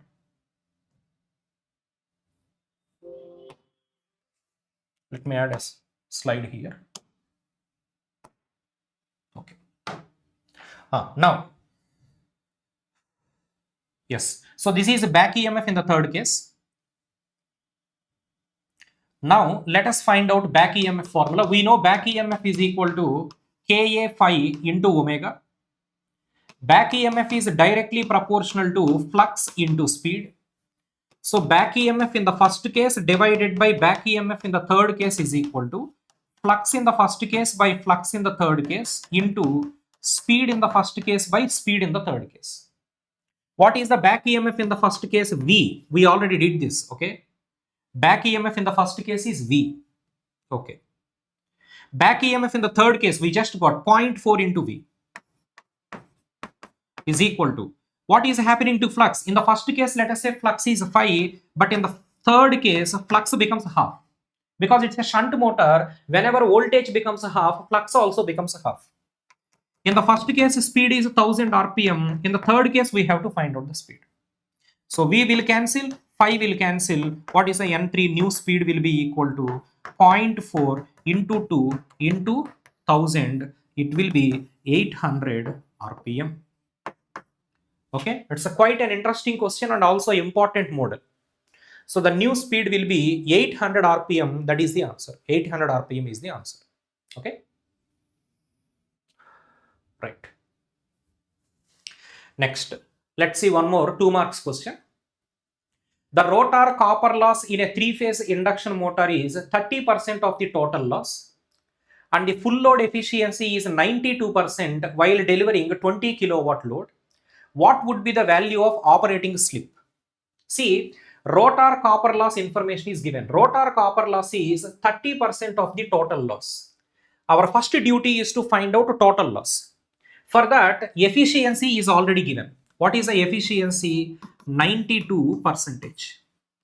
With an output power of 20 kilowatt, that is 20,000 watt. If you know output power, how do we find out input power? Yes, input power will be equal to output power divided by efficiency. That is 20,000 divided by efficiency is 0.92. So let us calculate the input power using a calculator. 20,000 divided by 0.92. It was 21,739.13 watt. This will be the input power. If you know input power and output power, you can calculate losses. Therefore, total losses will be equal to input power minus output power. Okay, minus 20,000. So I'm getting 1739.13 watt. This is the total loss. If this is the total loss, then what is the rotor copper loss? 30% of the total loss. Okay, rotor copper loss is 30% now out of this. What is mean by rotor copper loss? Copper loss in rotor is equal to 30% of total loss. That is 0.3 into what is the total loss we have? 1739.13. Okay, so let's move. 1739.13. 39.13. So how much is the rotor copper loss? 0.3 into 1739.13. it will be 521.73 watt. This is the rotor copper loss. Okay, fine. Now output power is already given, right? Output power is already given. What is output power? It will be 20 kilowatt. Okay, so output power means indirectly, can I say mechanical power developed? Mechanical power developed is equal to 20 kilowatt. So here I am taking one assumption, that is mechanical loss neglected. If mechanical loss is neglected, I will get exact answer or approximate answer, so that I will choose the nearest option, because the question is a objective type case. It is not numerical answer type. If it is numerical answer type, you cannot get the answer for this question. One assumption is mechanical loss is neglected. That's why output power will be same as mechanical power developed. Now we have a relation between these two, right? Rotor copper loss and mechanical power developed has a relation. What is that? Rotor copper loss divided by mechanical power developed is equal to S by 1 minus S. Correct? In this, rotor copper loss is already available, 521.73. Mechanical power developed is 20,000. Then solve the problem. Okay, so if I continue, let me continue here. So what is the rotor copper loss? 521.73 divided by 20,000 is equal to S by 1 minus S. The only unknown here is S value. Let's solve it and get the value of S. Okay, let's cross multiply. 521.73 minus 521, or else let's find this ratio first. What is the left side ratio? Divided by 20,000. Okay, so therefore 1 minus S. Therefore 1 minus S by S will be equal to 38.33. Okay, and cross multiply. 1 minus S is equal to 38.33 S. Okay, you take this S to the right side. Therefore 39.33 S is equal to 1. From this, S is equal to 1 by 39.33 plus 1. I am getting S is equal to 0.0254. 0.0254. Choose the nearest answer. 0.0254. 0.0254. The nearest answer will be 0.026. This is the nearest answer. See, when the question is objective type, strictly speaking, output power and mechanical power developed are not equal. There is a loss in between the two. We call it as mechanical loss. There is no information about mechanical loss in the given question. That's why I'm neglecting it. So that I'll get exact answer or approximate answer. Approximate answer, so the nearest value you can select. What is the answer I got here? Yes. The answer that we got here is 0.0254. But option available is 0.026. This is the nearest answer. Got it? Right. Next. We have one more 2 marks question. This is a question from synchronous generator. Okay. Read the problem. A 3-phase 200 root 3, 3 kVA star connected alternator has a synchronous reactance per phase of 20 ohm. Armature resistance is neglected. What is the voltage regulation for pure capacitive load? When I say pure capacitive load, indirectly power factor is equal to 0 leading. We are asked to calculate percentage voltage regulation. We all know that percentage voltage regulation is equal to EF minus VT by VT into 100. In this, VT value is already given. How much is that? 230 into root 3. This is line voltage. Therefore, phase voltage will be 200 volt by root 3. Am I right? 200 volt. KVA rating is given, right? How much KVA? 3 KVA. From this, find out the current value. So, we know VA rating is equal to 3 V phase I phase or root 3 VL IL. Any formula you can use. VA 3 kVA, that is 3000, is equal to 3 into phase voltage was 200. Now find out the phase current. Okay, so if you solve it, you will get the phase current, which was 3000 by 3 into 200. Okay, you'll get the answer. 3000 by 3 into 200, that is 600. Let me use calculator. Yes, it was 5 ampere, right? This 5 ampere is indirectly the armature current. Using this armature current, find out induced EMF. What is the formula for induced EMF? Induced EMF is equal to square root of Vt cos phi plus Ia Ra whole square plus Vt sin phi minus Ia xs whole square. Why it is minus? Because the power factor is leading. If a power factor was lagging, this sign would have been a positive sign. Okay, so it is square root of, what is Vt value per phase? 200. Cos phi was 0. Armature resistance was already neglected. Therefore, entire first product becomes 0. Second product, Vt was 200. Sin phi was 1, right? If cos phi is 0, sin phi is 1. Minus armature current is 5 ampere. What is the reactance given in the problem? 20 ohm. 20 ohm is the reactance. 20 whole square. This square and root will cancel because entire first product is 0. Therefore, the answer is 200 minus 100. This was 100 volt. I got induced EMF is equal to 100. The moment we know induced EMF is 100, what is the percentage voltage regulation? Percentage voltage regulation is EF minus VT by VT into 100. EF is 100, VT was 200 by 200 into 100. This will give you the percentage voltage regulation. Is it not 5%? 5 or 50? Minus 50%, I think. Yes or not? Minus 50% is the answer. Minus 50%. Minus 50%. The third option is correct answer. Third option is correct. Simple question. Okay. That's all. These are the questions we have from electrical machines subject. So I hope you enjoyed. We have, yes. And we are, anybody interested to join for the next GATE course that we have? In online batch, we will be having the next batch very soon. Okay. And offline batch will start from 26th of the January month. Okay. Online classes will start from February itself, February first week itself. Offline classes will start from 26th of the February.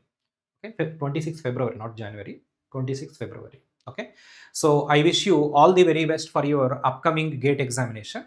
Okay, so this particular poster is only for the future aspirants. Okay, any third year students, final year students who wanted to continue your preparation. Okay, so but I hope you'll get good result in GATE 2026 examination. All the very best. Thank you so much. So recently we have conducted All India mock test for GATE 2026 for both electrical as well as EC branches, and now we look at the solutions for digital electronics subject. Okay. Yeah, so this is a question that I have given from counters topic. Okay, the question is quite simple. So modulus is given and you are supposed to find out the minimum number of flip-flops. But I've used a small twist in the question, that is, I've given a modulo 500 counter and you are supposed to design this modulo 500 counter by using a combination of other counters, which are modulo 5 counter, modulo 20 counter, as well as modulo 10 counter. We don't have any limit in terms of the number of these counters that you can use ultimately to build your modulo 500 counter. So in that scenario, how many minimum number of flip-flops are required to design this kind of a counter? So that's the question. So what you are supposed to do is, you are supposed to now cascade these counters, the counters that are available to you, mod 5, mod 20 and mod 100, mod 10 counters. And for that we are supposed to factorize this number 500. So how can you write this 500 as? This is basically 100 into 5, which further can be written as this is equal to 10 square into 5. This is one way of factorizing it. One more way of factorizing this is basically 20 into 25 is also equal to 500. Furthermore, this 25 can be taken as 5 square. So this is 20 into 5 square. Okay, so we have two configurations of building this particular so-called modulo 500 counter. What are they? It is basically constructed by using cascade of modulo 5 counter, modulo 10 counter, and modulo 10 counter. We all know that whenever you cascade counters, the overall modulus is the product of modulus of individual counters. And if I cascade mod 5, mod 10 and another mod 10 counter, the overall modulus value is 500, which is the required modulus. Or one more way of getting that same thing is, okay, 20 into 5 into 5. So if you cascade a modulo 20 counter with a modulo 5 counter and with a modulo 5 counter again, so then also you get the overall modulus value as 500. Now let us count the number of flip-flops which are required for each of these individual counters, starting with modulo 5 counter. So we all know that whenever we have the modulus value as capital N, the minimum number of flip-flops required is ceiling of log of n to the base 2. Okay, so minimum number of flip-flops needed for, let's assume modulo capital N counter. So this becomes equal to, this is ceiling of log of capital N base 2, right? So in the first case we have modulo 5 counter. In the next case we have a modulo 10 counter. In the last case we have a modulo 20 counter. See, you have to work within the constraints. Sir, why can't I use this formula directly for modulo 500 counter? Because it's very clearly mentioned that you are supposed to design this only by using a combination of these counters. You are not supposed to design a modulo 500 standalone counter. Not a separate modulo 500 counter we are designing. We are designing this by using the cascade of existing counters, which are 5, 20 and 10 counters. Okay, yeah, let's now plug in this value. This is ceiling of log of 5 base 2. This would be equal to 3 because log of 5 base 2 is 2 point something, ceiling value is 3. And for 10, it is log of 10 base 2. Log of 10 base 2 is 3 point something, ceiling value is 4. So this is 4. And for modulo 20 counter, this is ceiling of log of 20 base 2. Log of 20 base 2 is 4 point something, ceiling value is 5. Okay. Now when you count the number of flip-flops required, for modulo 5 counter we require 3 flip-flops minimum. So 3 plus, for 10 we require 4. So 3 plus 4 answer is 11. And by using the other configuration, for 20 we require modulo 20 counter we require 5 flip-flops. And for 5 we require 3 flip-flops. So 3 plus 3. So here also we got 5 plus 6, which is equal to 11. So whether you go for this or this configuration doesn't matter. In both cases, the minimum number of flip-flops or the number of flip-flops required is basically 11. Okay. So hence the answer in this question is 11. Right? Yeah. So next we have this K-map. This is a very simple question. It's a 4-variable K-map and you're supposed to find out the minimized expression of this particular K-map. And if you look at all the options are given in terms of SOP format. And hence you are supposed to group the ones. Whenever you have this kind of a K-map, always first look at the corners, because corners can form one grouping. This is one group that usually are missed by students. So because of that, so focus on the corners first. Yes, corners actually can form one grouping. And what is the grouping now? This can be called as, now A is 1 here, B is equal to 0. So this is B bar. And C is equal to 0 when changing, D is equal to 0. So since D is 0, D bar. Next, all these ones can be formed as one single octet. So in this octet, CD are changing, so CD are eliminated. Whereas A is 1, A will remain, B is changing. So hence this will be taken as A because A is equal to 1. A is taken in true form.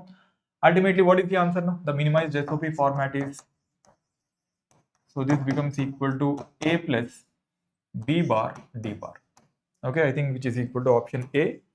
This is a quite simple question. Nothing great we have in this question. Okay. Yeah, next. Yeah. Okay, even though this is given for 2 marks, the question is a very, very easy question. Okay.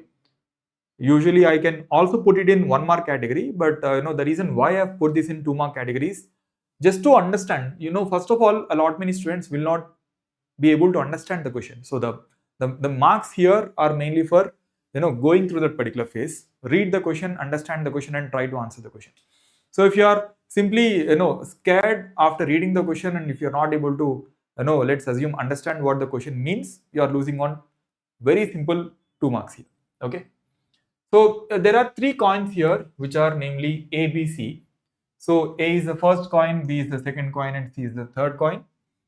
And logical variable 1 represents heads of the coin and 0 means tails.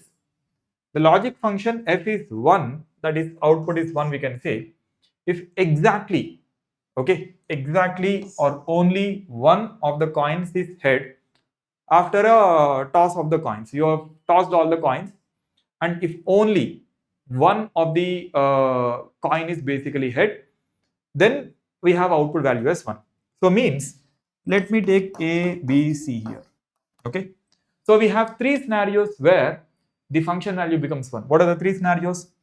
Head, tail, tail, or ABC equal to tail, head, tail, and again ABC equal to tail, tail, head.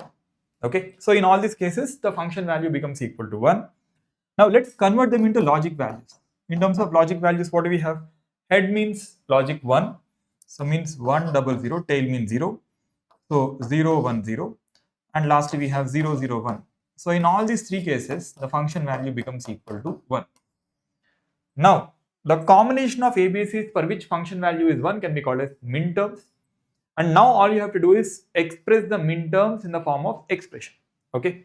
So hence function of ABC now can be written as, in case of minterm, 1 means variable is taken in true form, 0 means variable is taken in complement form.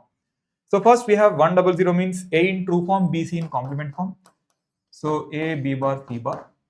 Next we have 0, 1, 0 means B in true form, but A as well as C both are taken in complement forms. Lastly we have 0, 0, 1. So A complement form, B complement form, C is in true form. So I think which matches with option B. Okay, option B is A true form, B complement form, C complement form. A complement form, B true form, C complement form. Yes, second one. The last one is A bar, B bar, C, which is basically matching with the given scenario. Like I've told, the question is quite simple. You have to cross that barrier of, okay, let me read the question, try to understand the question. The data is not given in the form of truth table, not given in the form of directly minterms. So you have to get the minterm expression of this particular function, and by using the given data. So that's the main goal here. So next we have EMF subject. So in this subject we have total of 3 questions. We have one 1 mark question and we have 2 mark questions.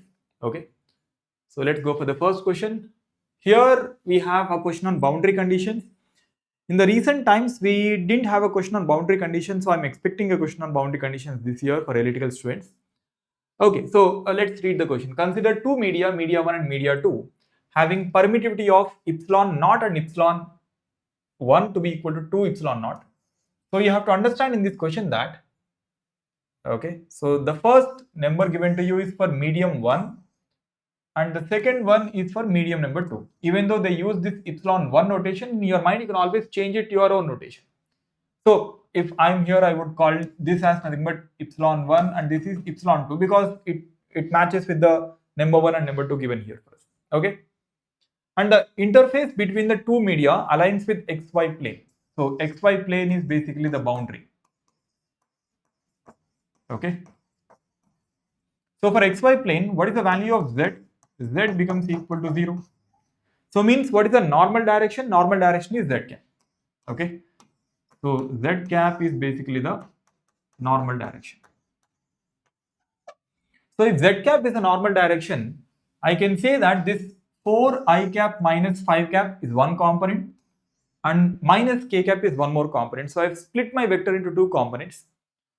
This minus k cap or minus z cap, k cap is examiner's notation, our notation is z cap. So that z cap component is basically what? the normal component, and 4x cap minus 5i cap is a tangential component. So I can write E1t, a tangential component, to be equal to 4i cap minus 5j cap, and the normal component E1n becomes equal to minus k cap. Now let us use boundary conditions. We have two boundary conditions. The first boundary condition is basically the tangential components of electric field intensities are same. So E1t also becomes equal to E2t in vector format, and that becomes equal to this guy, which is 4i cap minus 5j cap. Once you have E1t, can you find out D1t? Yes, D1t becomes equal to, once you have E2t, can you calculate D2t? Yes. So this D2t, okay, D2t bar becomes equal to epsilon 2 times E2t bar. And this becomes equal to, what is epsilon 2? This is 2 epsilon naught. This is 2 epsilon naught into this guy, which is 4 I cap, 4 I cap minus 5 j cap, right? And if I keep epsilon naught outside, take this 2 inside, we get 8 I cap minus 10 j cap. Okay, so this is your D2t bar. Now we also find out the D2n bar by using the other boundary condition. The other boundary condition is boundary condition number 2 is D1n bar becomes equal to D2n bar. Okay, and how do you find out this D1n bar? This is epsilon 1 times E1n bar, which becomes equal to, what is epsilon 1? Epsilon naught only, multiplied with E1n. I think already we have this value of E1n. So hence we have got the value of D2n bar to be equal to so and so expression, epsilon naught into minus k cap. And if you want D2 bar, the electric displacement in the medium 2, which is what you're supposed to find out, D2 bar becomes equal to addition of both D2n bar plus D2t bar. And for both of them, if you take epsilon naught common, then the remaining portion is, this is 8 I cap minus 10 j cap minus k cap. And if you find out its magnitude, this becomes equal to epsilon naught into square root of 8 square is 64, 10 square is 100, 1 square is 1. So 164 plus 1, 165. So this square root of 165, I believe, translates to 12.84, which is your answer. This number has to be how much? 12.84. I think even in the key, we have given the range as 12.65 to 13.05, a sufficient range for this particular question. Okay. So yeah, like I've told, in the recent times, we didn't get a question on boundary conditions in electrical branch as well as also in EC branch. So I'm expecting a question on boundary conditions this year, particularly for electrical students. Okay. Yeah. So let's go for the next one. So yeah, this is again a typical the vector calculus questions, which is based on your line integrations. Okay. So we have a vector field and we are supposed to find out what is the line integration of this vector field. So integration of f bar dot dl bar along the path L. We are using Stokes theorem here. By using the Stokes theorem, this becomes equal to integration of curl of the vector field del cross f dot ds bar. Now calculating curl is not at all a big deal in this case. Okay. So what is the value of curl? Always calculate the curl first so that your problem becomes much simpler. I don't have any z component, neither my x and y components are function of z. So due to that, this curl becomes equal to, you'll have in the curl only z component because the field is circulating in xy plane. And what is the formula? This is dou fy by dou x minus dou fx by dou y. Okay. So the coefficient of x cap is basically this fx and the coefficient of y cap is fy. Apart from that, we have constant 1 by pi. So I can take this 1 by pi first of all on the outside. So z cap by pi. I've already taken this 1 by pi. So when you differentiate your y component with respect to x, there is only one x. The coefficient is a constant. So hence you will have 1 minus cos y. And differentiation of x with respect to x is 1. So that's what you have. Minus. When you differentiate your x component with respect to y, what do we get? Differentiation of sine y with respect to y becomes equal to cos y with obviously a minus sign. So minus cos y. So minus of minus is plus. We have minus cos y, we have plus cos y. So this is overall z cap by pi into 1. That's it. So this is your del cross f. This is del cross f. When you substitute this del cross f here, what do we get now? This expression becomes equal to, this is integration of z cap by pi into 1 dot sum ds z cap. So I have curl as constant, so which is 1 by pi. I keep that 1 by pi outside. Integration of ds becomes equal to surface area. What surface area? Surface area of a circle. So into surface area, which is the surface area of the circle, which becomes how much? So the circle is having what radius? This is x square plus y square is equal to 1 square, which is equal to 1, and hence the circle has a radius of 1. So pi into 1 square. Okay, so what is the answer now? 1. So in this case, the answer is simply equal to 1. You have to be cautious whenever they say the line integration is evaluated in clockwise direction. Because whenever you curl your fingers in the clockwise direction, the thumb point out in minus z direction. So because which here same expression ds into minus z cap is what we take. So due to that reason, you will get the answer is basically minus 1. So please pay attention to this particular anti-clockwise or clockwise direction. Currently we have been given clockwise direction. For clockwise direction, the direction of surface is basically plus z cap. But if at all this is for anti-clockwise direction, this direction is plus z cap, and for clockwise direction, the direction is basically minus z cap. So be cautious about what is given here. Okay, please also pay attention here. Don't just focus on the vector field and then the calculations and probably the limits of integration. Also look at the orientation of the closed path. Okay, yeah. So next, this is a very simple question. We have a current flowing through the sides of an equilateral triangle. So the shape is equilateral triangle of side length A. The magnitude of magnetic field at the centroid of this triangle is dash. Okay, so I'm taking this equilateral triangle. The side length of this particular equilateral triangle is how much? A. This is the center point O. Maybe I can call this as conductor 1, this is conductor 2, this is conductor 3. We have 3 conductors. Now, whenever we have this kind of a regular shaped polygon, what is the value of magnetic flux density? So this becomes equal to mu times H. What is the formula for H? The formula for H is basically when you have n-sided regular polygon like this becomes equal to Ni by 4 pi A, okay, or in this case rho, because A is side length, so I'm using rho notation, rho, okay, into cos of theta 1 plus cos of theta 2. So this is the formula we have. Okay, what is rho here? Rho is radial distance between the point of interest and one of the conductor. So in this diagram, this basically is nothing but rho. So how much is the value of rho? Okay, we all know that centroid divides this bisector in what ratio? 2:1 ratio. So this is 1/3 of bisector length. So how much is the length of this bisector now? This is √3/2 times side length.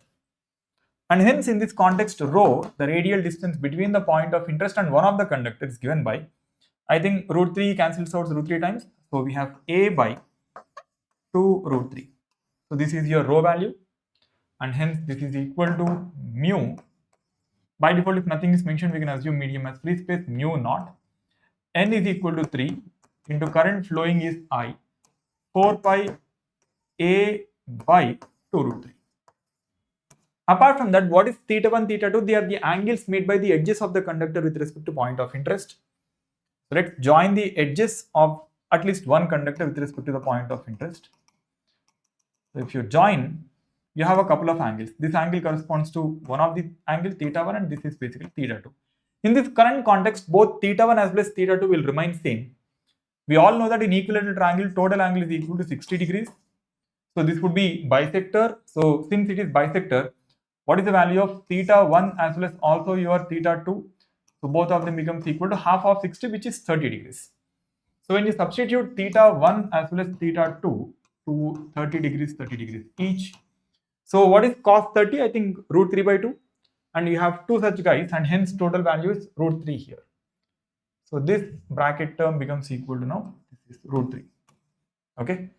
So let's now multiply the terms. Mu naught 3 root 3 I divided by 4 pi a. This 2 root 3 goes to the numerator into 2 root 3. Okay. So how much is the calculation now? Let's look at the options. All the options I think are denominated 2 pi a. So 2 cancels out here for 2 times. Root 3 into root 3 is 3. 3 into 3 is 9. So we have 9 mu naught I divided by denominator 2 pi a. So this is your final answer. Okay. So 9 mu naught I, 9 mu naught I. I think option A. Option A is nothing but the correct answer here. Okay. Again, a very simple question. If you know this formula, that because of a finite length conductor, what is the expression of magnetic field intensity? That is given by I by, this is because of one single conductor. And you have 3 such conductors here and hence 3 here. In place of n, we have taken a 3 here. So if you have 4 conductors probably, then instead of n equal to 3, I'll take n equal to 4. That's it. So, but the logic remains same. More or less here, 4, 6, it doesn't matter what number of conductors are given to you, the logic remains exactly the same. Okay, again a quite simple question. We have got a similar kind of question earlier also. I think they have given the shape as hexagon. We are taking here as the shape as nothing but equilateral triangle. Okay, so this is regarding EMF, and all the best for your GATE exam. Alright guys, now let's look at the questions from analog circuits. So here we have the first question. For the transconductance amplifier shown below. So this block here, it is what a transconductance amplifier. So for this transconductance amplifier, the transconductance is given 20 millisiemens. Both the input and output resistance values are 20 kilo ohms. Find the magnitude of the overall voltage gain, that is V0 by Vs. So on the input side, this input voltage source Vs is connected, and for this input source there is also this internal resistance which is some 5 kilo ohm, and at the output a load resistance is connected whose value is what, 20k. You say given the values of G, Rin and Rout, can't we draw an equivalent two-port network for this transconductance amplifier? You know, any amplifier can be modeled as a two-port network. So how do you do that? Any amplifier, inside across the input port, you will have what, Rin. So in this case, Rin is what, 20k. Transconductance amplifier means what? Input is voltage and output is what? Current. Okay. So whatever voltage you will have across Rin, that is nothing but the measured input voltage Vin. And this input voltage will control what? The output current. So the output side or the output port of a transconductance amplifier can be modeled as what? A voltage controlled current source. Okay. So on the output side, we have this voltage control current source whose value is what? G times Vin. What is it? G times Vin. And then in parallel with this current source, there will be some internal resistance, and that is nothing but R out. Even the output resistance is also what? 20k. So this yellow color network you can draw in place of what? The transconductance amplifier. Now let us connect the external elements, whatever is connected across the input port and also what is connected at the output. Okay. So on the input side, what is connected? A voltage source Vs in series with a resistance which is 5 kilo ohms, and on the output side a load resistance is connected, and the value of this load resistance is also what 20k, and whatever voltage you have across RL, that is going to be what the output voltage. That's all. There is the complete circuit that can be drawn for the three given parameters of this transconductance amplifier. Okay. Now on the input side,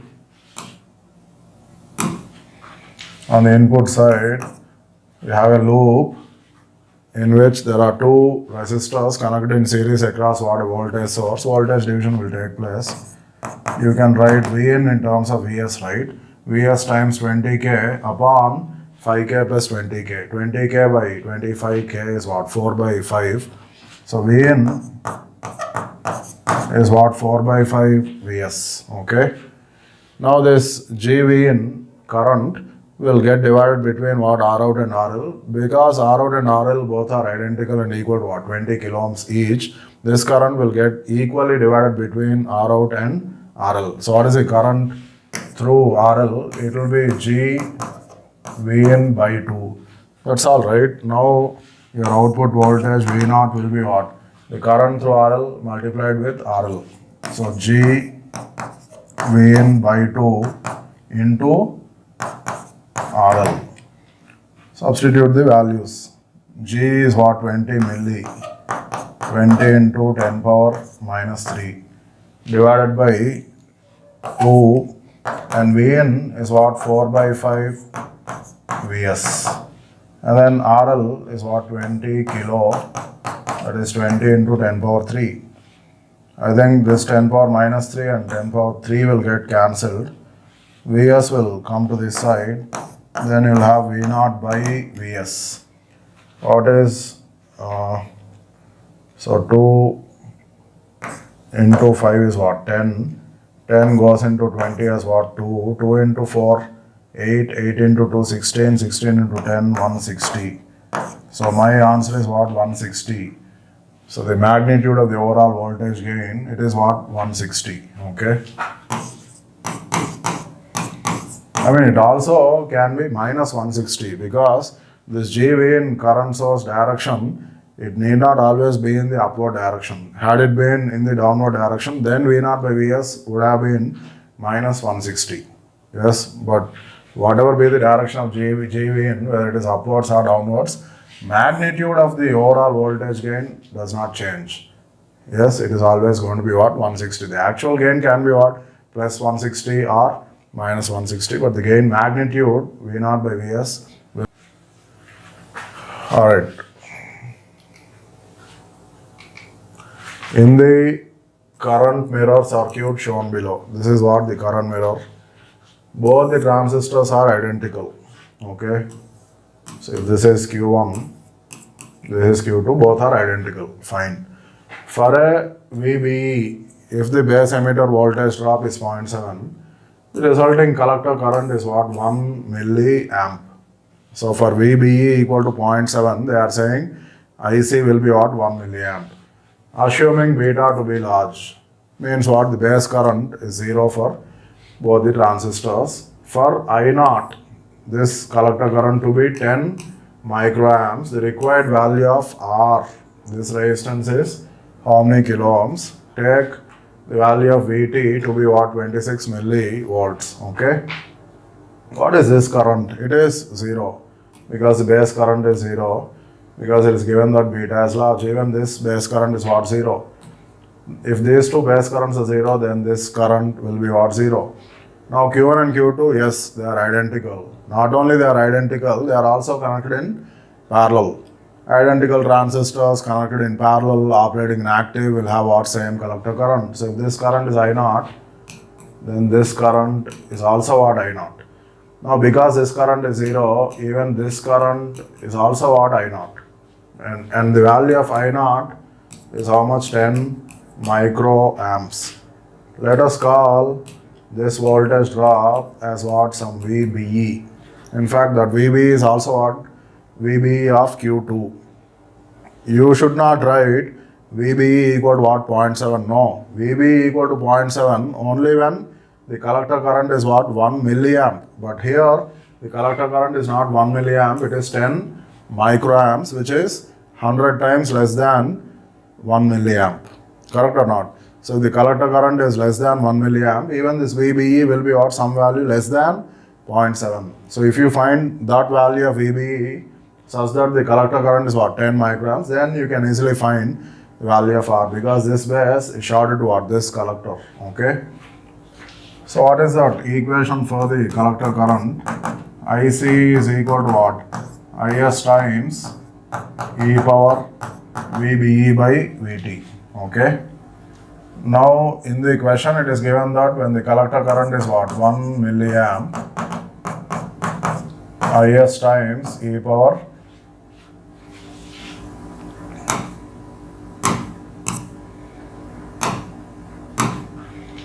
when the collector current is 1 milliamp, the value of VBE is what, 0.7 volts divided by 26 millivolts. But right now, for the two transistors, the collector current is what, 10 microamps. IS does not change. It is a constant for a given transistor at a given temperature. So let us say the new value of VB is what, some VB itself, divided by VT, which is again 26 millivolts. Now if you divide the two equations, 1 milliamp by 10 microamps is what, 100. Yes, 1 milliamp by 10 microamps is what, 100. IS will get cancelled. We want to get e power 0.7 minus VBE by VT, which is 26 millivolts. Now what, you should take ln on both the sides, then you will get 0.7 minus VBE by 26 millivolts is equal to ln of 100. Correct?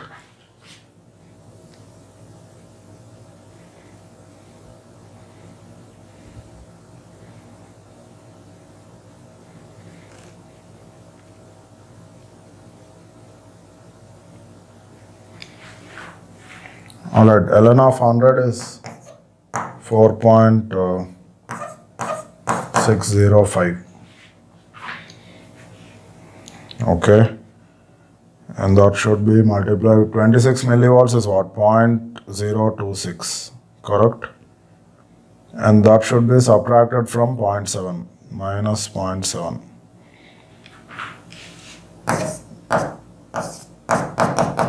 So for the collector current to be what, 10 microamps, the value of VBE must be 0.58 volts.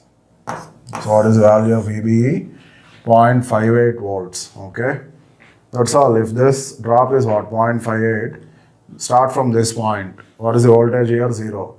Go from minus to plus, add the drop. So what is the voltage at the base? 0.58. Now because base is shorted to collector, what is the voltage at the collector? Also 0.58 volts. Now what is the drop across this R?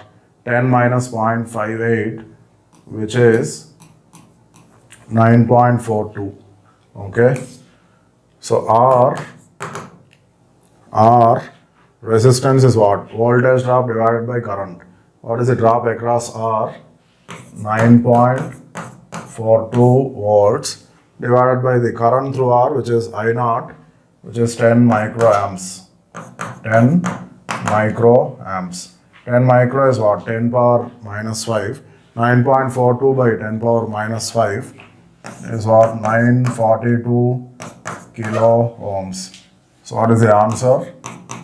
It is 942 kilo ohms. It is purely based on the application of this relation between IC and VBE. IC is equal to what? IS times e power VBE by VT. Okay.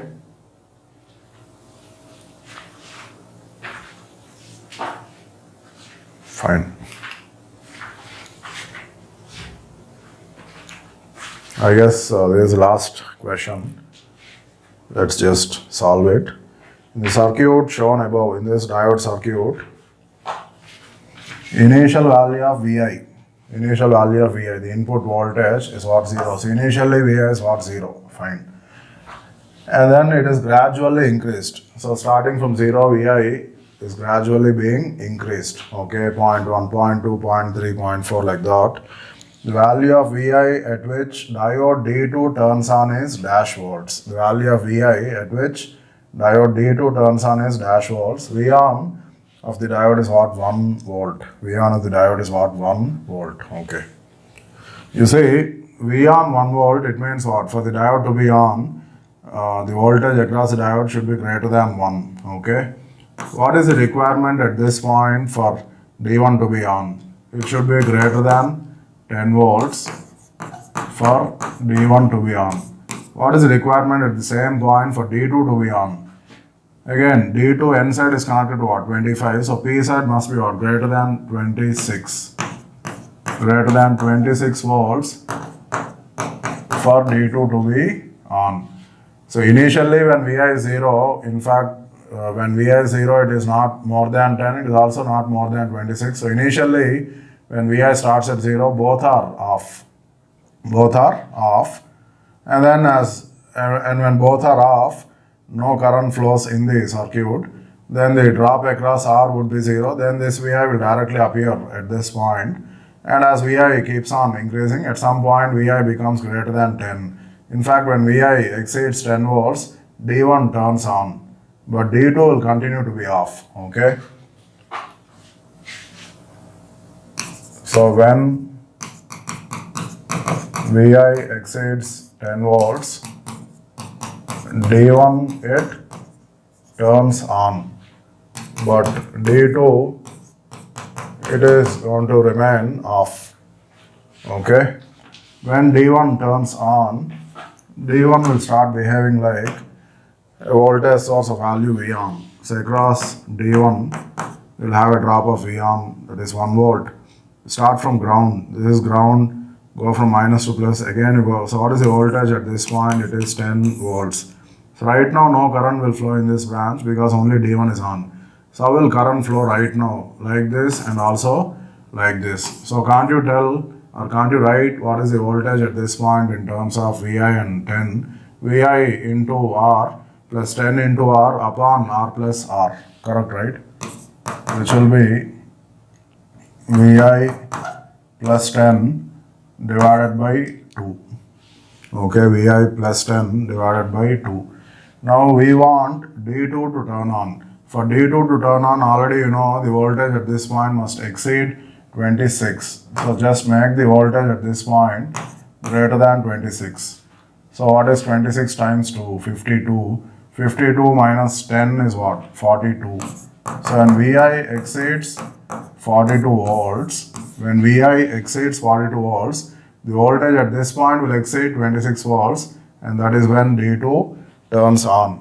In fact, the question is what? To find value of Vi at which D2 turns on. So the answer is what? 42. So when Vi exceeds 42 volts, that is when D2 will turn on. When does D1 turn on? When Vi exceeds 10 volts. Okay. And after that, as Vi keeps on increasing beyond 42, both the diodes are going to be on. Okay.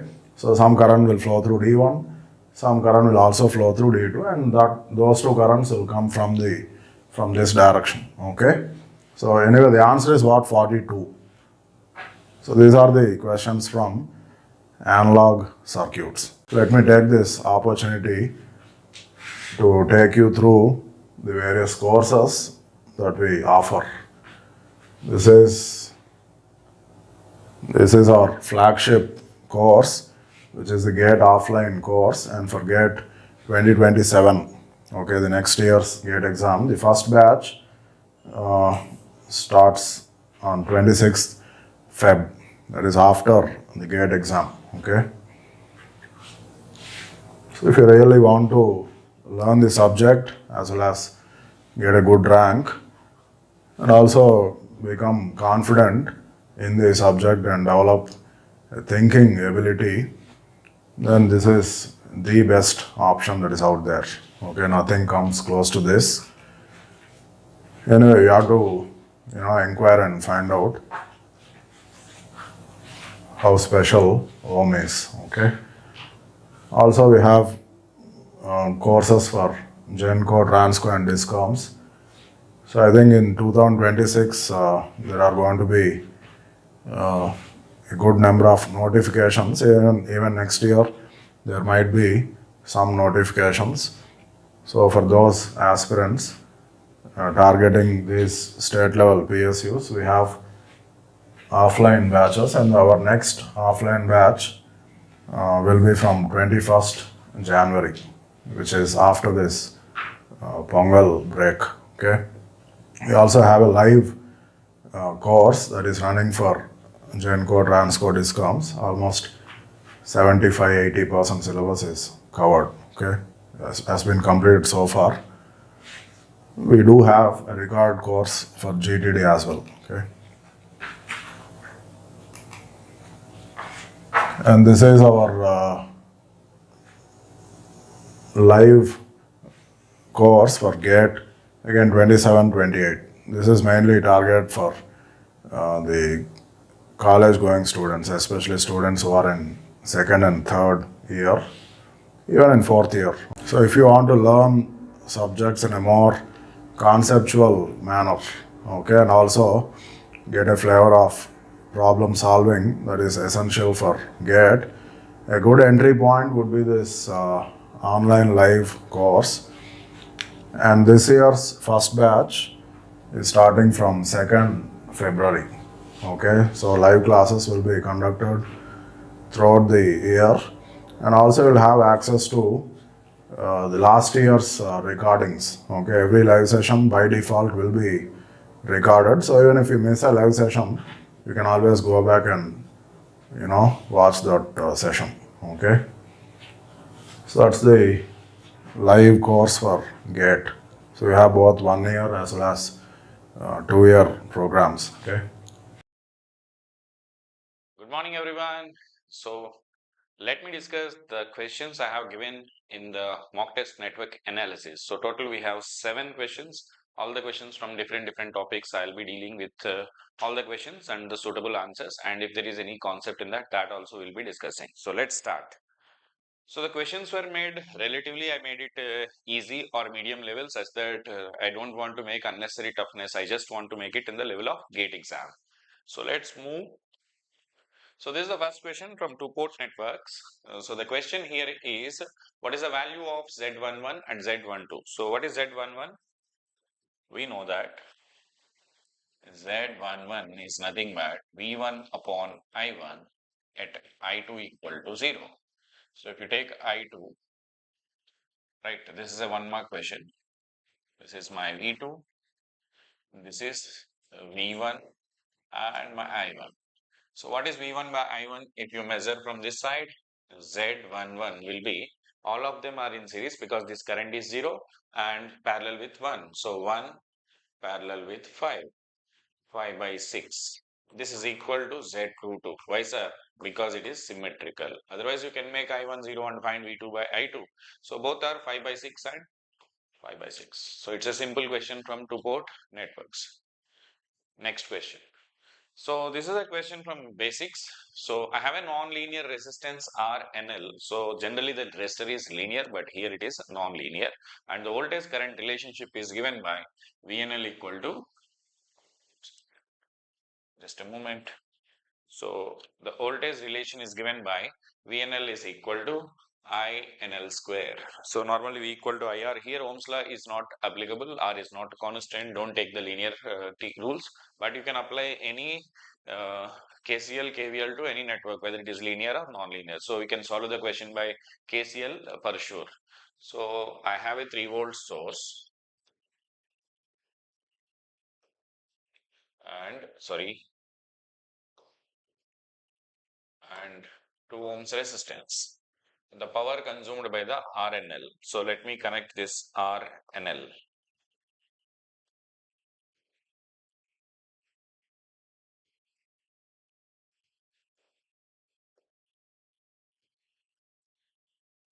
As I told, don't apply Ohm's law, you can apply KVL.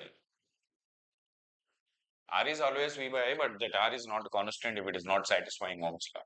So take the loop equation here by using KVL. 3 minus 2INL minus VINL equal to 0. So 3 minus 2INL minus INL square equal to 0. So let me solve this quadratic equation.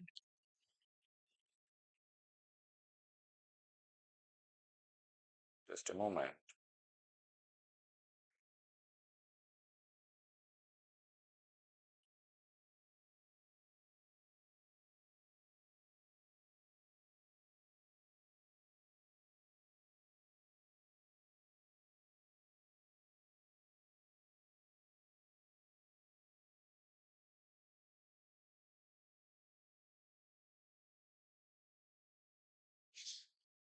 I will get INL. So INL, two possibilities are coming. I am taking positive only. Negative is minus 3 is also possible, but assuming the rester as passive, unless until it is specified, we assume it as passive. So we can take this as positive only, because we got minus 3 also, rule it out, because if it is delivering, then you will get minus 3. Just a moment.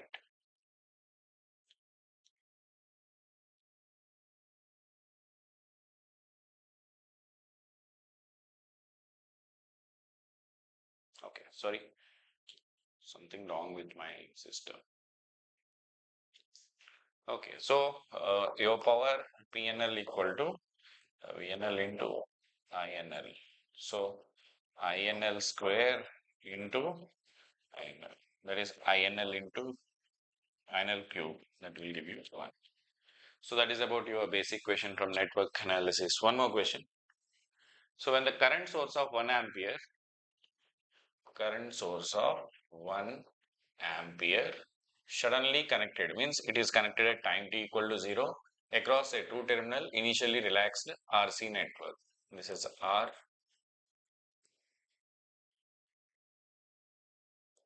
and a capacitor at time t equal to 0. Just assume this is the circuit for t greater than equal to 0. It is observed that nature of the voltage across the current is ramp. For example, this is 1 ampere, this is 1 ampere. What is the drop you will get here? This is based on transients. So 1 into R you will get, plus current is 1 ampere. What is the voltage across the capacitor? 1 by C integration of initially no energy 0 to t current 1 dt. So this will give you a ramp signal. So my total voltage will be here, some constant plus T by C. But he said only ramp. So this must be 0. So it should be a pure capacitor. It should be a pure capacitor. So the next question also from the basics. In the circuit shown in the below, what is the value of R? Okay, examiner has given the information, the voltage here is 5 across the 1 ohm resistor. So I can find this current as 5 amperes. And because if it is 5, this should be how much? 10 volts. So this current will be 10 by 3. So what about this current? 10 by 5 minus 10 by 3. Calculate.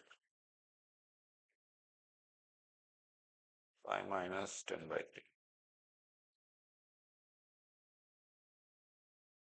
1.67. 1.666, but 1.67 you can take.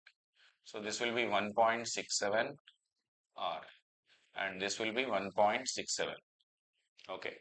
So now multiply that with 3.5.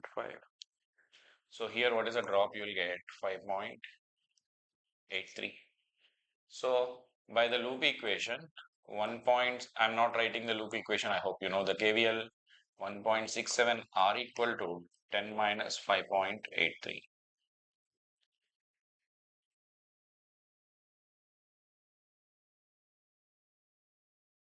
So your R comes out to be 2 point. Just take it other side and do the math. R will be 2.5 ohms. Let's move for the next. So the last 3 questions, these are the 2 markers. I have a capacitor connected in parallel with a series combination of resistor and inductor. So I have a capacitor connected with a series combination of R and L. Okay, so its net admittance will be real. When will you get real? Means He is asking resonance. Net resistance is real, net admittance is real, all unity power factor, all these conditions are considering it as a resonant condition. So there is a standard network which I hope you know, which we generally discuss in our regular class also.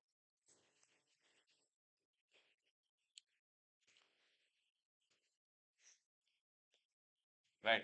So this is root of, what is the resonant frequency of this standard network is RL square minus L by C by RC square minus L by C into 1 by root LC. This is the standard resonant frequency for this network. So suppose here, what is a given condition is just substitute RC equal to 0. I can find it by finding its admittance, make imaginary part equal to 0. I can definitely derive the resonant frequency. But exam point of view, this formula, if you remember for this circuit, you can find when RC 0, RL 0, RLRC equal all the conditions, you will be able to do this. So RC equal to 0, then what is your resonant frequency? 1 by root LC root of, if you make RC equal to 0, denominator minus LC minus L by C, you can take common 1 minus RL square C by L. Now take this LC to the inside. So root of 1 by LC. Here C cancels, R square or RL square, whatever may be, because RL is the resistance of the this one, R square. Here if you take LC to the inside, C cancels by L square. I mean, if you take the root total, so LC will go here, R square by L square. LC, L into L is L square, C cancels. Okay, so this one. Next one. Have I initially relaxed? This is the question from again. This is the AC analysis resonance circuit. I have covered all the 5 chapters, so you can understand. And this one is from resonance again. Sorry, transients again. You have initially relaxed RC series network. So initially there is no energy. We have applied the source at time t equal to 0, R equal to 2 mega ohm, and capacitor is 1 microfarad. One more question is there. I will finish it off. And I have applied a step voltage. Step itself initially means initially no energy. I have applied step means we applied at time t equal to 0, 10 u of t for t greater than equal to 0. Okay, so no initial voltage. So what is your formula for Vc of t? Sir, Vc of infinity into, because initially relaxed, 1 minus e power minus t by tau. This is the formula. Here tau equal to Rc 2 into 1 mega micro cancels 2 seconds. And what is Vc of infinity? If you assume steady state, by replacing the switch short circuit, capacitor acts as open and you get 10. So my Vc of t will be 10 into 1 minus e power minus t by 2. Now what is the examiner requirement is I need to find the response at time t equal to 2 after 2 seconds. So substitute t equal to 2. You get 10 into 1 minus e power minus 2 by 2. That will give you 6.8. 1 minus 0.3.68, that is 6.38. At one time, it will be 63.2% of your final value. That way also we can find the response. Thank you. Let's move for the next. So here I'm not explaining the concept. I hope you understand, not fully the theory and all directly, because it is the end of the examination. We are discussing just the solutions for your exam. So the last question here again from the two-port networks. So you can see they have given these things and I have given you the ABCD and I am asking you the parameters. So I mean the parameters are units, whatever may be. So what is your V1, I1, ABCD parameters? AV2 minus BI2. Last question, CV2 minus DI2. Okay. So firstly, what is A?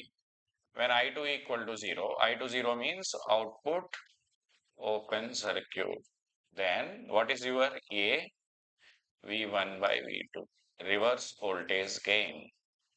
What is this? Reverse voltage gain. And C equal to I1 by V2. It's like a transconductance. Okay. Transfer admittance because I by V. Now, what is 1 by C? 1 by C will be transfer. If you find input voltage, input current, or output voltage, output current, we call it as a driving.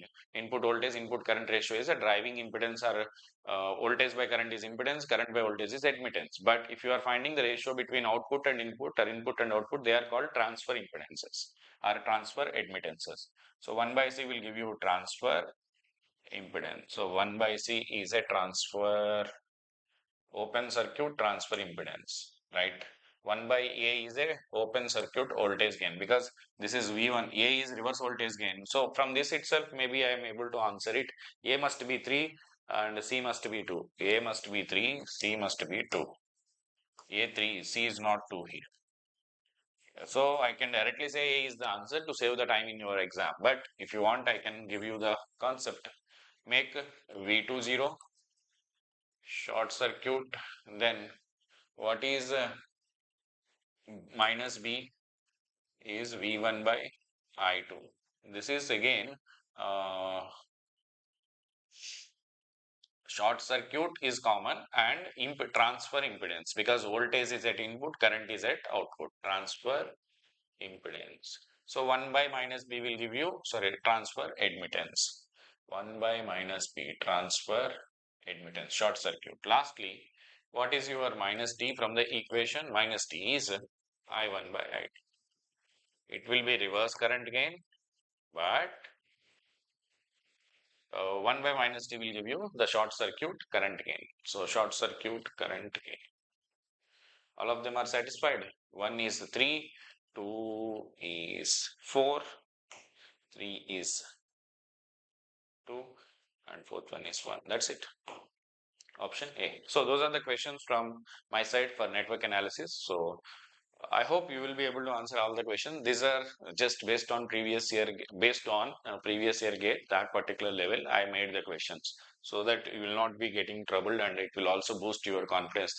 And it can ultimate aim of the mock test is it should boost your confidence, and also it should point you some silly mistakes if you are able to commit, if you are possible to commit, that you need to do here, and in the final exam you should avoid them. So to learn from the mistakes. So we are starting 2027 new batches for offline in February 26th onwards for EC electrical engineering. You will be getting the offline from the best team. You will be getting for EC and electrical for sure. And Telangana and AP Genco Transco Discom batches are also going to start from 21st January for the offline. And yeah, we are starting this. I'm going to start network analysis on February 2nd on Ohm Live app, and you will be getting this Gate 2728 access for 1 year online course. So if you are not from Hyderabad, if you are from remote location or any other location, you want to access the top quality classes from the online platform point of view, I can say this is one of the best platform, no doubt in it, because we have the best faculty pool, quality educators for each and every single subject, not for one subject or two subjects. Every single subject are having this, we are having the specialized team for EC and electrical. I can assure you will get the best quality. So you can join this. You will be getting, you can avail 20% off also using the code OMGATE20. Or if you have any kind of queries, you can feel free to contact. So February 2nd onwards, if you want to start your journey for Gate 27, 28, the new batches are going to start. Thank you. All the best, guys. Hi everyone. Now we will see the power systems question solutions which we are asked in GATE 2026 online free mock test. Okay. First we will see question number 1.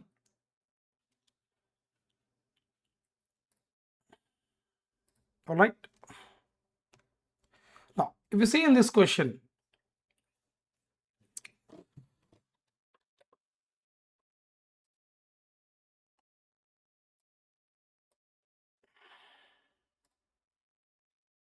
yes, what is mentioned here, the incremental cost curves of two generators are IC1 equal to 0.1 P1 plus 20, IC2 equal to 0.2 P2 plus 20 rupees per megawatt hour.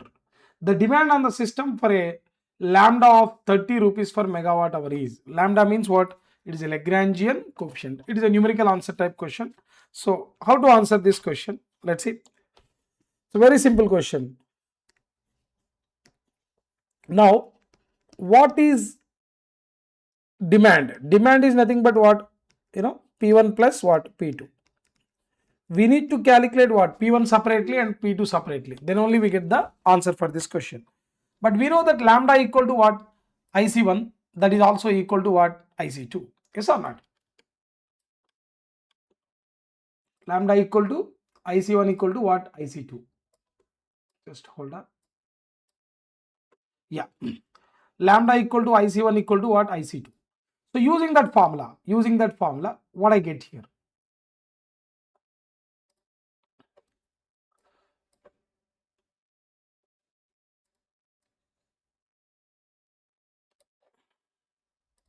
All right. Lambda equal to IC1 equal to IC2. Let's use that formula. Then we get P1 and P2. Lambda equal to IC1. By solving this, lambda is what? 30. IC1 is nothing but what? 0.1 P1 plus what? 20. Now let's solve this. What is P1? P1 equal to 30 minus 20 by what? 0.1. So which is nothing but what? 10 by 0.1, which is nothing but 100 megawatt. 100 megawatt. 10 by 0.1, 100 megawatt. Now similarly, what is lambda? Lambda also we can write what? IC2. So that implies lambda is 30. What is IC2? 0.2 P2 plus what? 20. So again by solving this, what I get? P2 equal to what now? 30 minus 20 divided with what? 0.2. So if that is the case, what is P2 now? Tell me. 10 by 0.2. What is 10 by 0.2? Which is what? 50 megawatt. 10 by 0.2 is nothing but what? 50 megawatts. Now the demand on the system, yes, P1 plus P2, yes or not? What is P1? 100. What is P2? 50. So P1 plus P2 means what? 150 megawatt. So the demand on the system is what? 150 megawatt. So that is the answer for the question. Okay. Now we'll move on to the next question. The advantage of series capacitors in power system is the series capacitors are mainly used to improve the stability. Since he has mentioned the advantages, you have to pick the advantages here, and since it is an MSQ question, right? Okay. All right. Yeah.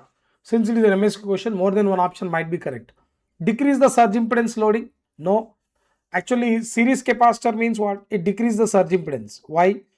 What is surge impedance approximate formula? Under root of XL by what? XC. So XL is what now? Now decreases, because if you connect a series capacitor, overall series reactance of the line XL minus XC, that will be what now? Decreases. This XC is the internal capacitive reactance. Now this is what? XL, and what about this now? Let me write XC external. So XL minus XC external. Impedance form is JXL, and this is what? Minus JXC external. Overall XL minus XC external. So the series reactance of the line decreases. So surge impedance of the line decreases, and surge impedance of the line is what? Decreases means surge impedance loading is what? The line voltage square by what? ZS. So surge impedance of the line decreases, surge impedance loading will increase. Yes, it improves the stability. That is correct. Causes subsynchronous resonance. It is correct, but it is a disadvantage. It is correct. It is a disadvantage. Improves corona. Actually, series capacitive compensation nowhere related to corona. So that's why the advantage is what? Only improves the stability. The only option for this question is what? B. This is a correct statement, but it is not an advantageous. Okay. Yes, series capacitor causes what? Subsynchronous resonance. So we'll move on to the next question. Now, the Y bus of a 3-bus system is shown below. The impedance of the line between the buses 1 and 2 is. So the impedance of the line connected between the buses 1 and 2, that is what? Small z12. That is what? Minus 1 by what? Y12. So direct answer. From the Y bus, what is Y12? J2. So plus J0.5. Yes, the answer is what? C. The series impedance of the line connected between buses 1 and 2 is what? J0.5. So we'll move on to the next question. The single line diagram of power system is shown below. If there is a 3-phase fault at bus 2, what is the fault current in magnitude in per unit is? If you draw the equivalent circuit first. This is a positive sequence diagram only. Generator means voltage source in series reactance, and transformer simple series reactance, transmission line simple series reactance. After that, motor is what? Voltage source in series with reactance. Now, since the fault is at what? Bus 2. Now, you looking into the terminal, let's calculate what Z Thevenin. What is this Z Thevenin now? Tell me, this is what? 0.1, J.1, J.1. Here also J.1, J.1. Now, if you see in this side J.2, in this side J.2. So, J.2 parallel with what? J.2, we get what now? J.1. Now, the magnitude of the fault current is asking V by what? Magnitude of what? Z Thevenin. Magnitude of V. What is magnitude of V? 1 per unit. Pre-fault voltage is nothing but what? 1 per unit. Not given. So 1 per unit is the best answer. So that is what magnitude only here 0.1. So which is what now? 10 per unit. So the answer for this question is what? 10. Okay. Clear. Now we'll move on to the next part of the question. A synchronous generator is feeding 1 per unit power to infinite bus with a load angle of 30 degrees. So initially how much power the synchronous generator is supplying? Okay, PM, that is equal to what? PE, initially 1 per unit power with the load angle of delta naught is what? 30 degrees. If that is the case, PM equal to what now? P max 1 sin delta. P max 1 is the pre-fault maximum power transfer sin delta naught. Okay, what is this now? 1, that is equal to P max 1 sin 30. So what is P max 1? 1 by 0.5 sin 30 na? So which is what? 2 per unit. Okay, fine. Now the initial accelerating power is given. What is initial accelerating power? At the instant of fault, accelerating power means what? PM minus what? P max 2. P max 2 is what? During fault maximum power transfer. He is asking that only. Pre-fault maximum power is 2 per unit. That is true. Since it is MSQ question. Pre-fault maximum power is 1 per unit. No. During fault maximum power is 0.8 per unit. During fault maximum power is 0.4 per unit. Anyway, we are going to solve that. The accelerating power is what now? 0.8 per unit. PM is what? 1 per unit. P max 2 what? Same sin delta naught. Sin 30 is 0.5. Yes or not? So 1 minus 0.8 by 0.5. What is what? P max 2. So which is what now? 0.2 by 0.5, 0.4 per unit. So the P max 1 before the fault, maximum power transfer capacity 2 per unit. And during the fault, maximum power transfer capacity is what? 0.4 per unit. The answer for question is A and D. Since it is an MSQ question. So we'll see one more question here. The sending and receiving end voltages of a lossless 1000 km long transmission line are 1 per unit and 1 per unit respectively. The voltage regulation in percentage is, since it is a lossless long transmission line, for a lossless long transmission line, what is given here? Vs given 1 per unit, VR given 1 per unit. Yes or not? Clear? But the formula for voltage regulation, you know, what is that? VR dash minus VR by what? VR into 100. What is this VR dash? No load receiving end voltage. What is that? Vs by A. But A is not given, but we can calculate A, that is what? Cos beta L. But how to calculate this? Vs is, you know, 1 per unit. Cos, the typical value of beta. Beta is what? Omega into root over LC. You can use that formula. But beta, if you want to calculate, LNC must be given. It is not given means you can take the typical value of beta is 0.06 degree per kilometer for 50 Hz system. Here if the frequency is not given, take it as 50 Hz. 50 Hz 0.06 and the length of the line is 1000 kilometers. This is what? Cos 60. Cos 60 is what? You know, 0.5. So 1 by 0.5 is what? 2 per unit. So what is percentage voltage regulation now? 2 minus 1 by 1 into 100. So which is nothing but what? 100. The percentage value is nothing but what? 100. The answer for the question is what? 100. Okay. Clear? I hope this is clear for you.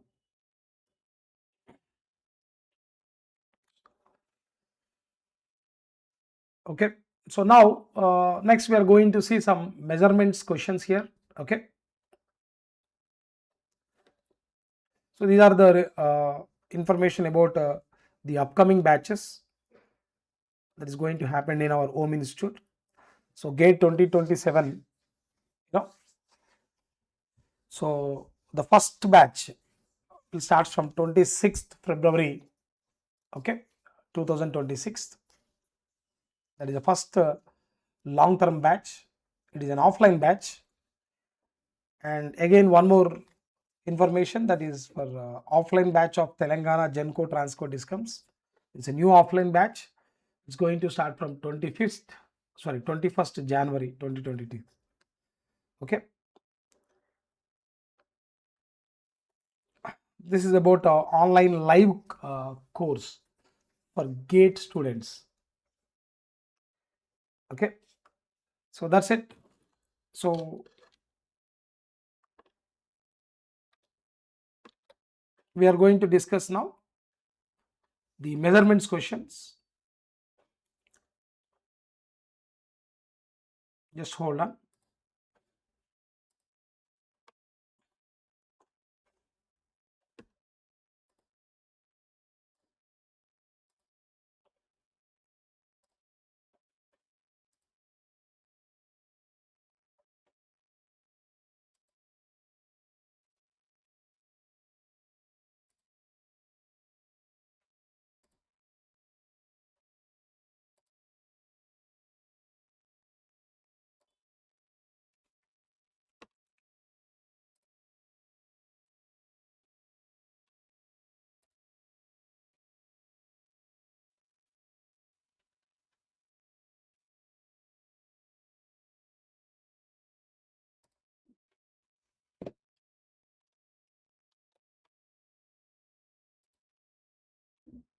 Okay, let's read this question.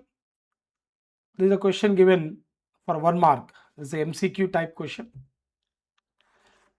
A Lissajous pattern on the oscilloscope is stationary, having 8 vertical maximum values and 6 horizontal maximum values. That means vertical tangencies are given, and even what?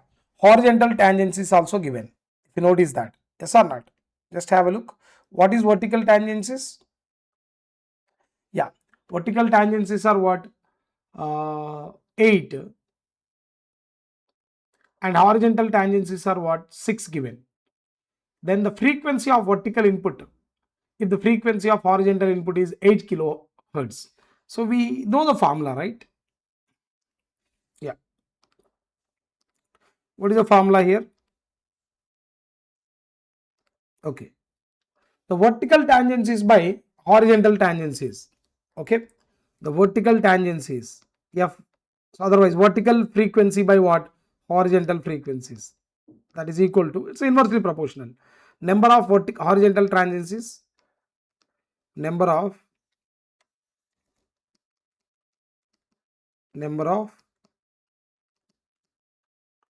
horizontal tangencies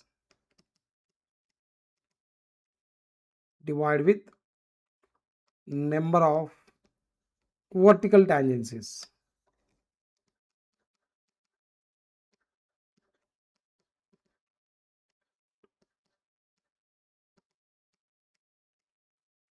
So from this is asking the frequency of what? Vertical input.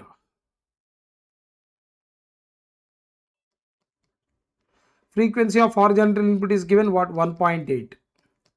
1.8, okay, 6 by 8. Okay. Now just try this. So this is in kilohertz, 6 by 8. So if I solve this, we get FV equal to 1.35 kilohertz, not hertz, kilohertz. Yeah, let me write here, FV equal to what? 1.35 kilohertz. 1.35 kilohertz. Okay. So we'll move on to the next question now.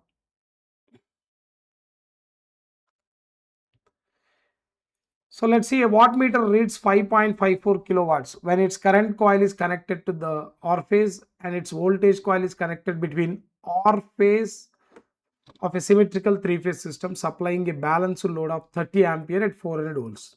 Okay. The simple thing is, what is wattmeter reading? Wattmeter reading is nothing but what? Phase voltage into what? The magnitude of the phase voltage into what? Magnitude of the phase current. That means voltage coil reading into, better to write like this, voltage coil reading. Voltage coil voltage by what? Voltage coil voltage into current coil current into what? Cos of angle between voltage coil voltage and what? Current coil what? Current. Voltage coil voltage VB. Voltage coil voltage, current coil current. So tell me, so since it is what? Phase voltage now. Since it is what? Phase current now. The angle between what? Phase voltage and phase current is nothing but power factor angle only. So what is the wattmeter reading now? Here it's mentioned that 5.54 kilowatts. 5.54 kilowatts equal to what now? 5.54 into 10 power 3, let me write, kilowatt. No? What is the phase voltage here? 400 by root 3 into phase current or line current is what? Same, 30 ampere. That is nothing but cos what? Pi. Why it is called power factor angle? Because indirectly this is the angle between what? Phase voltage and what? Phase current. Okay. So if I calculate this, I get cos phi equal to 0.798. 0.798. From this, what is the power factor angle? Cos inverse of 0.79, 37.0473. 043 degrees. Now tell me, what is the reactive power in kVAR? Very simple. The reactive power equal to what? 3 into, since it is a three-phase system, right? Okay. What will be the reading of the instruments? If the current coil remains unchanged and voltage coil will be connected between B and Y phases. Oh, I'm sorry. Current coil is what? Remain unchanged, but voltage coil is connected between what? B and Y phases. Okay. So voltage coil is connected between B and Y phases means what? It is nothing but V by B. Okay. So voltage coil is what now? Let's see. This is VR. Now this is Vy, Vb minus Vb. This is nothing but what? V by B. Okay. V by B means what? Which lags the VR by 90 degrees, no doubt for that. But the current, if you notice the angle between voltage and current, VR and IR, angle between VR and IR is what now? 37.043 degrees. Yes or not? 37.043 degrees. So 34.743 degrees. Okay. Clear? Actually, this is what? Kilowatts only, not kVAR. Okay.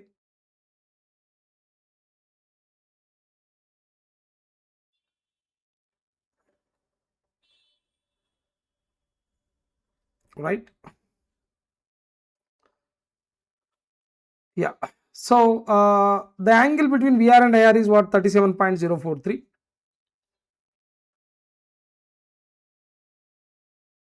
Somewhere here the current will be IR. This angle is what? Power factor angle 37.043. By default I am taking what? Lagging power factor only. Okay. It's not leading power factor, lagging power factor only taken. So now tell me, what is the angle between what? Voltage coil voltage and voltage coil current. Okay. Again, wattmeter reading for this case is what? Magnitude of the voltage coil voltage into magnitude of the current coil current into cos of angle between what? Voltage coil voltage and cos of angle between voltage coil voltage and current coil current. Now tell me if that is the case. What is the voltage coil voltage? It is nothing but V by B. V by B is the line voltage. So 400. Yes. Now the current is what? Same, because it is connected in what? R phase. Okay. Line voltage is 400. Now cos of angle between them. Angle between them is what? Nothing but what? This angle is what? 90 minus this. Actually, if IR and VR is in phase, okay, then what? We can get 90 degrees. Now it is what? 90 minus 37.043. 37.043. Always remember, wattmeter reading, no, whatever the way it is connected, it may connected in R phase, Y phase, B phase. You may connect voltage coil any phase. You may connect current coil any phase. But wattmeter reading is what? The voltage coil voltage into current coil current multiplied with what? Cos of angle between voltage coil voltage and current coil current. That's it. Very simple. So if I solve this, we get 7.23 kilowatts. Okay, 7.23 kilowatts.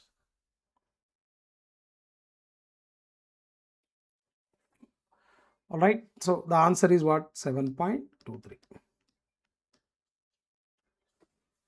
So that's about the measurement question. Okay, these are the two questions asked in our the free mock test, free online mock test, right, from measurements. So that's it.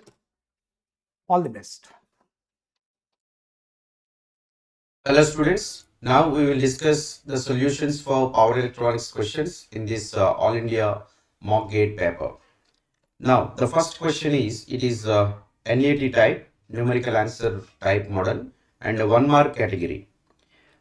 A power diode is carrying a steady DC current of 75 ampere in a rectangular application with 50% duty ratio. That means by drawing the current waveform of this diode, it is carrying a current of 75 ampere with a 50% duty cycle ratio. So if I take cycle time is capital T, turn on time will be T by 2, so that the duty cycle ratio will be 50%. So D is equal to 1 by 2 here. Now the IV characteristics of this diode is shown in this figure. So from this IV characteristics of the diode, I can quickly calculate, or I can quickly got the data points what is given. Voltage drop across the diode is 0.7 volt, and the dynamic on resistance, or simply you can say on resistance of the diode, is given by the slope of this straight line. That value is equal to 0.01 ohm. So these all the data points that we can get it. The theoretical statement I converted into the waveform. From the characteristics, whatever data points given, I can just note it as VD and RD. Now what you have to calculate, find the conduction power loss in the diode. Now I will do the solution in the yellow color. The conduction loss in the power diode, I can say P on. When the diode is modeled with the on resistance and voltage drop, we can say that it will be average, this voltage drop multiplied with average current plus on resistance multiplied with IRMS square. So from the given waveform, you can easily calculate average current is equal to area under the waveform 75 into T by 2 divided by cycle time. This is equal to 75 divided by 2 ampere, or you can say simply 37.5 ampere. Next, IRMS is equal to magnitude square rectangular function into function duration divided by cycle time, total under root. So by simplifying this, you will get 75 divided by root 2 ampere. 75 divided by root 2 ampere. Therefore, by substituting these numbers here, VD is equal to 0.7 into average current is 75 by 2 plus RD is equal to 0.01 into 75 divided by root 2 whole square. So this numerical, let me calculate, 0.7 into 75 divided by 2 plus 0.01 into 75 square divided by 2. This value is equal to 54.375 watt. So this is the answer. So for this question, the answer is 54.375 watt. So as the question is a NAT model, you have to enter this number so that it will be the correct answer. Now let us move to the next question. This is very important question. Till now this model has not came in the GATE exam. So very old, in the 90s it was given, but that was a different question, but it is another model. The center tap full wave single phase rectifier circuit uses two diodes. The transformer turns ratio from primary to each secondary is 2. In case the transformer input voltage is 100 volt at 50 hertz, then average voltage across each diode is. Now for this circuit, source side there is a center tap transformer. For this center tap transformer, so if you look into the circuit diagram, this is how the setup is. Midpoint converter circuit diagram is like this. So what is given here, the input voltage to, or the primary voltage to this source transformer is given as 100 volt. The turns ratio from primary to each secondary is 2. That means 2 is to 1 is to 1 transformer. Therefore,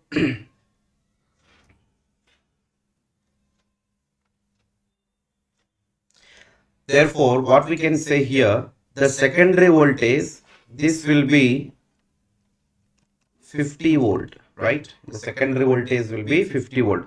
Now, suppose if I take the input to the rectifier circuit is the secondary of the transformer AO and BO. So, if you draw voltage across a diode, now say for example here, the input voltage to the circuit will be like this. This is secondary voltage of the transformer. Okay, so the peak value of this waveform is 50 into root 2 volt. 50 into root 2 volt.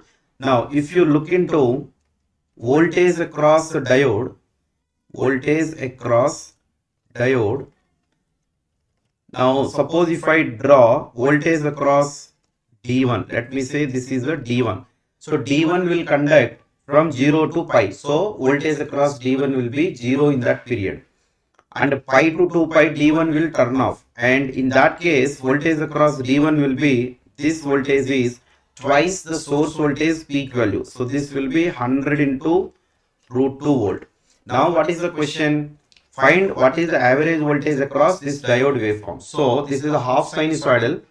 Average voltage across this diode for half sine wave is 2 into peak value divided by pi. Okay, simply nothing but it is a peak value divided by pi for half sine wave. So peak value is 100 into root 2. Sorry, so 100 into root 2. Vm by pi you will get 100 into root 2. Okay, so this voltage will be or I can simply write this as 2 root 2 by pi into 50. So 2 root 2 by pi numerically is 0.9 into 50. This will give you 45 volt. So option B is the correct answer for this question. Answer will be 45 volt. So the only thing is what is the peak value of this waveform, that is 100 into root 2. So for the same question, if I ask you what is the peak inverse voltage rating, in that case that will be 100 into root 2 or 2 Vm where Vm is 50 into root 2. So in the 90s, the question was what is the RMS voltage across the diode. So for this question, the probability of the expected questions will be what is the average load voltage, what is average voltage across diode, what is peak inverse voltage rating of diode, what is RMS voltage rating of diode. I will suggest you to practice all these calculations. So just to recollect that, I gave this question in the PYQ model, this exam. Now let us look into this third question. It is also a beautiful question. A three-phase semi-converter is operated with a firing angle of 30 degrees. So alpha is given here. Alpha is equal to 30 degree. What is the input displacement factor? So now it is asking what is dPF. So for three-phase semi-converter, dPF means it is well-known formula. It is simply cos alpha by 2. But here the numerical options are given slightly different. Very simple question. But from the given data, how to get this cos alpha by 2? So we know this relationship, that is simple mathematical adjustment only. 1 plus cos alpha is equal to 2 into cos square alpha by 2. So left side I can say 1 plus cos 30 is root 3 by 2 is equal to 2 into cos square alpha by 2. So this will be 2 plus root 3 divided by 2 is equal to 2 into cos square alpha by 2. So cos alpha by 2 is equal to 2 plus root 3 divided by 4 total under root. In other words, root of 2 plus root 3 divided by 2. This will be cos alpha by 2. So this is a cos alpha by 2. So from this, if you check the options, 2 plus root 3 under root divided by 2. So option A will be the correct answer for this question. So of course I gave 2 marks question. It is a very simple step, but generally the student's mindset in the exam, power electronics means little bit scaring. That too, three-phase circuits means little much more scaring. So don't panic in the examination hall. So just read the question with peace of mind. The calmness, how calm you are maintaining your mind, that is more important. So even three-phase circuits questions also no need to panic. So calculations will be little easy only. Now let us move to the next question. Now this is another very conceptual question, no need of any formulas also. The capacitor in a buck converter is 60 microfarad and capacitor current waveform is shown in the figure. The input voltage to the buck converter is 50 volt. Now what is the question here? The peak to peak ripple in output voltage as a percentage of output voltage is. So from this, what I am asking here, find delta V naught divided by V naught as a percentage. Okay, so let us see that. So what is delta V naught here? Delta V naught is equal to delta Q divided by C. Okay, delta Q divided by C. So from the waveform, the delta Q is simply nothing but area under this portion. Area under that portion. So this is a capacitor current waveform. So area under that waveform is 1 by 2 into height of the triangle, that is 10, into base of the triangle. Base of the triangle is total cycle time is given 12 microsecond. So base of the triangle will be half of that, that is 6 microsecond. Denominator capacitance value. Capacitance is 60 microfarad it is given. Okay, 60 microfarad it is given. Therefore, delta V naught is equal to 1 by 2 volt. Delta V naught is equal to 1 by 2 volt. Now, we also want what is output voltage. For a buck converter, what is output voltage? Duty cycle ratio multiplied with source voltage. So, from this waveform, duty cycle ratio, you can simply say that up to here, this is the turn on time of the switch. This is the total cycle time of the switch. So 6 microsecond divided by 12 microsecond, source voltage is equal to 50 volt. Therefore, this is 1 by 2 into 50 it will give you 25 volt. Now, delta V naught divided by V naught as a percentage. That means delta V naught we got 1 by 2 into V naught we got 25. Percentage means multiply with 100. So it is 4 times 4 by 2 will give you 2%. Okay. So answer is option C. That is the 2%. Next, let us move to the next question. In a single phase bridge inverter, the maximum value of the load current is 10 ampere. That means 10 ampere. For a load which is highly inductive in nature, what is the maximum value of third harmonic component of load current? So here it is not mentioned anything. So generally what you can say that this particular thing you can sometimes you need to have meaningful assumptions also. So this thing we can consider it is a maximum value of the fundamental load current.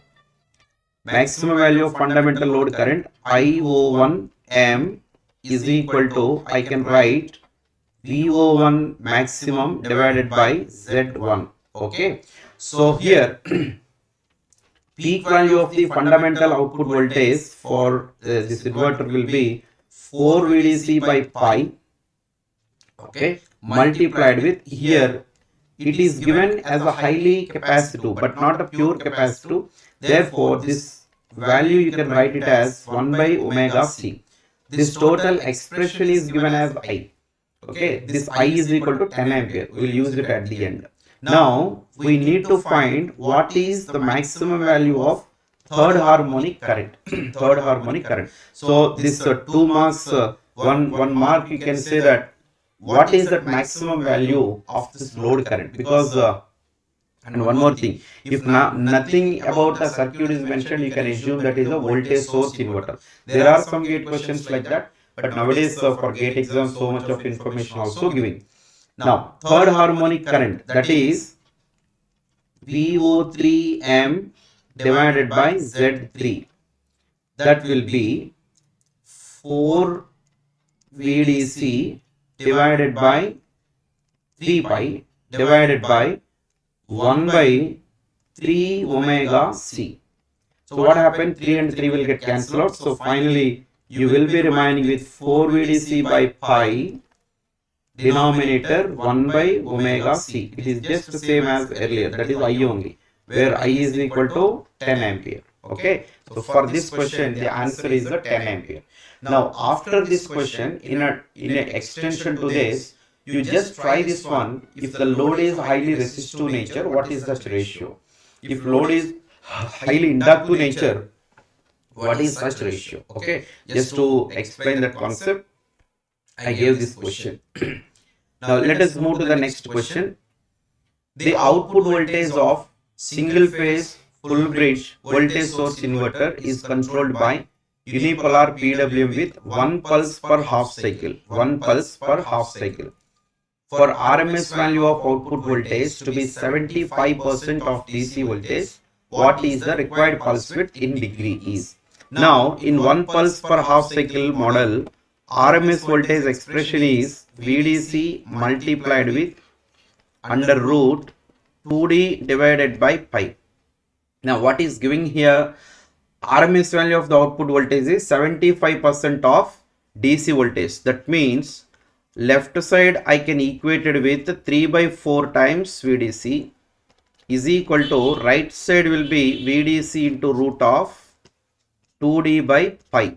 So what happens now? I can cancel VDC on both sides. Therefore 2D by pi is equal to 3 by 4 whole square. So from this 2D is equal to 0.5 square multiplied with 180 degree. So this is equal to 101.25 degree. Okay. So the required pulse width is a 101.25 degree. This is a required pulse width. So these are the solutions for power electronics questions given in this question paper. With this, I'm signing out. Thank you. Okay, so now let us move on towards the questions and control systems, a discussion of questions around control system. First one, MCQ 1 mark, simple block diagram based question. Okay, you can convert to graph as well. Let us see. CS is the Laplace transform of output, RS is the Laplace transform of input, equivalent transfer function, which is of course C by R. See, the first thing is, okay, you might think it is having multiple blocks, but no, it is. If you identify this, the half of the problem is solved. Why? Because these two are in cascade. So effective gain S square, then parallel with 1 by S. If you alone solve this one, it is going to be S square. Mass cascade means multiplied, then add with 1 by S. So this is simply S square plus 1 by S, right? Parallel blocks, gains are added. And then only one operation. See, now you can convert to graph or not required here, because only one operation will finish the question. That's why I'm not going to graph. Shift this takeoff point. Okay, shift this takeoff point here. Okay, before a block to after a block, and whenever you shift a takeoff point before a block to after a block. Okay, I'm doing takeoff point shifting. What happens? Okay, for your convenience, I will redraw this diagram. So I have the input R going to this summing point. Then there is this block whose gain is, okay, suppose for a moment, let me call this as G. Okay, for a moment, let me call this overall gain as G. Okay, then the output of this is entirely solved. There was a takeoff point which is removed now. Okay, the output of the G block goes to this integrator, gain 1 by S. Okay, and this is the final output C. Now already from C you have a takeoff point. Okay, with the feedback gain S. Okay, it enters to this summing point in the negative feedback. And then I'm asking you to shift this takeoff point here. But now if you shift the takeoff point, okay, earlier it was a unit gain branch. Will it still be unit gain? Of course, no. Whenever you shift a takeoff point before a block to after a block, gain of 1 upon G. 1 upon G means reciprocal with respect to the block, reciprocal of the gain of the block with respect to which shifting is done. So you have shifted with respect to 1 by S, and reciprocal of it is S. Okay, so in this takeoff path, there will be a block of S. Okay, this is reciprocal of 1 by S. Okay, that is introduced. Now, why I did this is, simple reason is, these two are again in parallel now. Okay, they have the same input and their outputs are added here. So, S plus S, 2S. So, you can call it as a net feedback gain 2S, and the net forward gain will be G is multiplied by 1 by S. Okay, G is multiplied by 1 by S. In that way, you're going to get your answer. Okay, so the final answer will be, final transfer function here is, okay, let it be, I've already solved it here. I will solve the answer directly. C by R, the forward path gain G into 1 by S divided by 1 plus G into 1 by S whole multiplied by 2S, because the feedback gain S plus S, 2S in parallel. Okay, so writing down the value of G. Now G was S square plus 1 by S. S square plus 1 by S. Further multiplied by 1 by S here, divided by 1 plus, now this S I will directly cancelled. Okay, so 1 plus twice of G, and G is S square plus 1 by S. Okay, right. So to simplify the answer, the answer is how much? First I'll write down S plus 1 by S square upon 1 plus 2S square plus 2 by S. But multiplying by S square throughout, so answer should be S cube plus 1 multiplying by S square. Okay, then it should be 2S cube, this particular term. Okay, 2S power 4 rather. Okay, this will become 2S power 4 plus S square plus 2S plus 2S, correct? S cube plus 1 upon 2S power 4 plus S square plus 2S, correct? Answer is A. Yeah, the correct answer has to be A. Okay, done. Next question. Okay, simple MCQ 1 mark question. The root locus diagram of a control system is shown in the figure. Okay, one can get the following conclusion from the given plot. Okay, one can get the following conclusion from the given plot. What is that conclusion? The system is stable for small gain and unstable for large gain, or whether it is stable for large gain. Now you see here, root locus, okay, starts from open loop poles. Okay, and if this is open loop pole, the starting point you know is K0. Okay, the root locus starts from K equal to 0 and it starts from open loop poles. Okay, and it terminates on the open loop zeros or at infinity. Here open loop zeros are there, and terminating value K tends to infinity. Terminating value means k tending to infinity. That means when it is starting, it is in the left half plane. Both the branches are in LHP. Okay, up to this value of k, both the branches are in LHP. Okay, for which value of k? Okay, some value k1. Some value k1. That means for 0 less than k1, okay, the entire all root locus branches, there are two root locus branches. Okay, so all the root locus branches are in LHP. The system is stable. Okay, so system is stable for some small value of gain. Okay, because as k becomes greater than k1, okay, you will have RHP branches, and RHP branches means what? System, not all, even if one RHP branch, system is unstable. So when gain becomes above a certain point, the system will be unstable. Okay, so the system is stable for some smaller gain up to k1, and then after that it is unstable. So option number A, stable for small gain, unstable for large gain. Unstable for large gain. Option number A. Okay, next question. Easy one only. Next question. NAT 2 marks, state space analysis. What is the steady state error for unit step input of the following system represented by the state space form? The steady state error for unit step input. Okay, now see, transfer function can be easily obtained. How do you get the transfer function? Okay, the transfer function of the system can be obtained by the formula C phi b, where of course there is no D matrix, okay, or generally C phi b plus D, where phi is given by Si minus a whole inverse. But this will lead to little bit calculation. Of course, it is generally required. Okay, Si minus a whole inverse, which is the Laplace transform of state transition matrix. C and B matrices are given. Okay, so Si minus a whole inverse, one calculation will be required. Or for this question, if you might have identified what type of form it is. Okay, the given model 0, 1 minus a naught, 0, 1 minus a naught minus a1 x plus 0 bu y equal to c naught c1 x.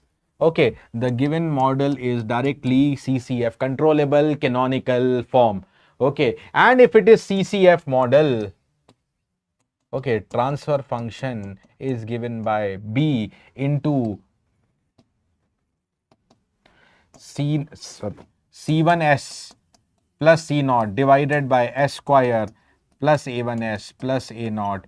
Okay, B, the common term which is 1 here, into C1 is 0. Okay, only C naught is there. Okay, so only 1 will come up here. There is no S term. Denominator S square plus A1. Okay, that is plus 2S and then plus 4 plus A naught. Minus A naught is minus 4. Okay, right? Okay, so S square plus 2S plus 4. This is what it is, correct? S square plus 2S plus 4. Okay, so now if the transfer function is known to you, what is the steady state error? See, transfer function, okay, already obtained here. It's C by R, which is how much? 1 upon S square plus 2S for plus 4. 1 upon S square plus 2S plus 4. Okay, so what is going to be the output then? The output C will be the input, which is 1 by S. This is the input.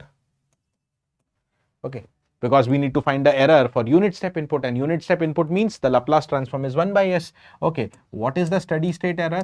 Okay, applying in S domain final value theorem, limit S tending to 0, S into ES. And what is ES? RS minus CS.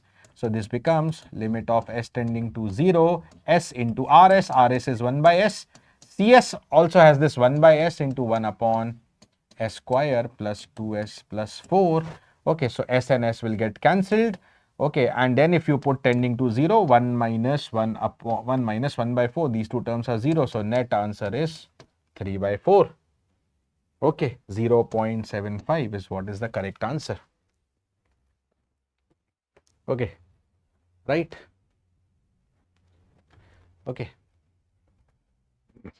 0.75, 3 by 4 is what is the correct answer. Okay, next question. Okay, right. MCQ 2 marks, very easy for 2 marks. Okay, very easy for 2 marks. A basic frequency response question. Okay, just the magnitude. It's more like a complex number question. The frequency response of a system is given by e power minus s tau d upon s at a frequency omega equal to pi by 2 tau d gives the magnitude and phase of how much? Okay, magnitude and phase of how much? See, it's a simple one. If you first convert it to the frequency domain, Okay, because it's a frequency response question which is obtained by putting s equal to j omega in the transfer function. You get e power minus j omega tau divided by j omega. Okay, and when you want to separate into magnitude and phase, okay, what is the magnitude of this? Generally, the e power j theta magnitude is 1, j omega magnitude is omega. Okay, so at omega equal to what frequency? At omega equal to pi by 2 tau, the gain is reciprocal of this, that is 2 tau by pi. 2 tau by pi, this is obtained, and then the phase of this. Okay, angle gj omega will be how much? E power j theta, theta is the phase. What is theta? Minus omega tau. Okay, minus pure imaginary number 90 degree or pi by 2, writing down in the form of radians first, because e power j theta, theta is radian, that you have to be careful about. Okay, now putting down the omega value, what is the omega value given to me? Again, pi by 2 tau into tau minus pi by 2. So tau and tau here cancelled. Minus pi by 2 minus pi by 2 is minus pi. Okay, minus pi means minus 180 degree. Okay, so correct answer is how much? 2 tau by pi and minus 180. B answer. It has to be B answer. I told you, an easy one for 2 marks. Okay, but yeah, next one. The pole plot of a control system is given. Okay, what is the percentage overshoot? That too, final calculations not required. You just have to write down the answer in the form of exponential, because percentage overshoot is given by e power minus pi cot phi into 100. This is the simple way of writing the answer. Sorry, into 100 here. Or otherwise, you might have written the formula this way: e power minus pi into zeta upon under root 1 minus zeta square. Anyways, into 100. Okay, now you see what is going to be the zeta here. The overshoot depends only on zeta. So if you look into this pole plot, the poles are complex conjugate in the LHP. The distance of the pole, okay, the distance of this complex conjugate pole with reference to the origin is omega n. Okay, the natural undamped frequency. Okay, and whatever is the angle subtended by the negative real axis is phi, and zeta is known as cosine of phi. Zeta is known as cosine of phi. So why to find zeta? Directly use the first form. Na? What is going to be cot phi here? What is the cot phi? Base upon hypotenuse. How much is the base and how much is the hypotenuse? Okay, this will be base divided by height. Sorry, I'm directly finding cot phi, na? Yeah, so directly I'll find the base by height. What is the base? Both of them are given. What is the base value is 1 here, and what is the height value is 2 here. 1 by 2. 1 by 2. Finish, na? So it is e power minus pi by 2 into 100. Okay, option number B. Option number B, right? All right. So control system slightly on a easier type, because many times in GATE you get control systems as easy and scoring only. All right, students. So now let us discuss the questions of the general aptitude in this asked in this particular mock test. A certain stock exchange designates each stock with 1, 2 or 3 letter code, where each letter is selected from 26 letters of the alphabet. Okay, so a certain stock exchange designates each stock with a 1 or a 2 or a 3 letter code. Any type of code is allowed, 1 letter or 2 letter or 3 letter. Okay, so where each letter is selected from the 26 letters of the English alphabet, if the letter may be repeated and if the same letters are used in different order, constitute a different code, means arrangements can be taken. How many different stocks is possible to uniquely designate with this code? It's a simple one only, because the codes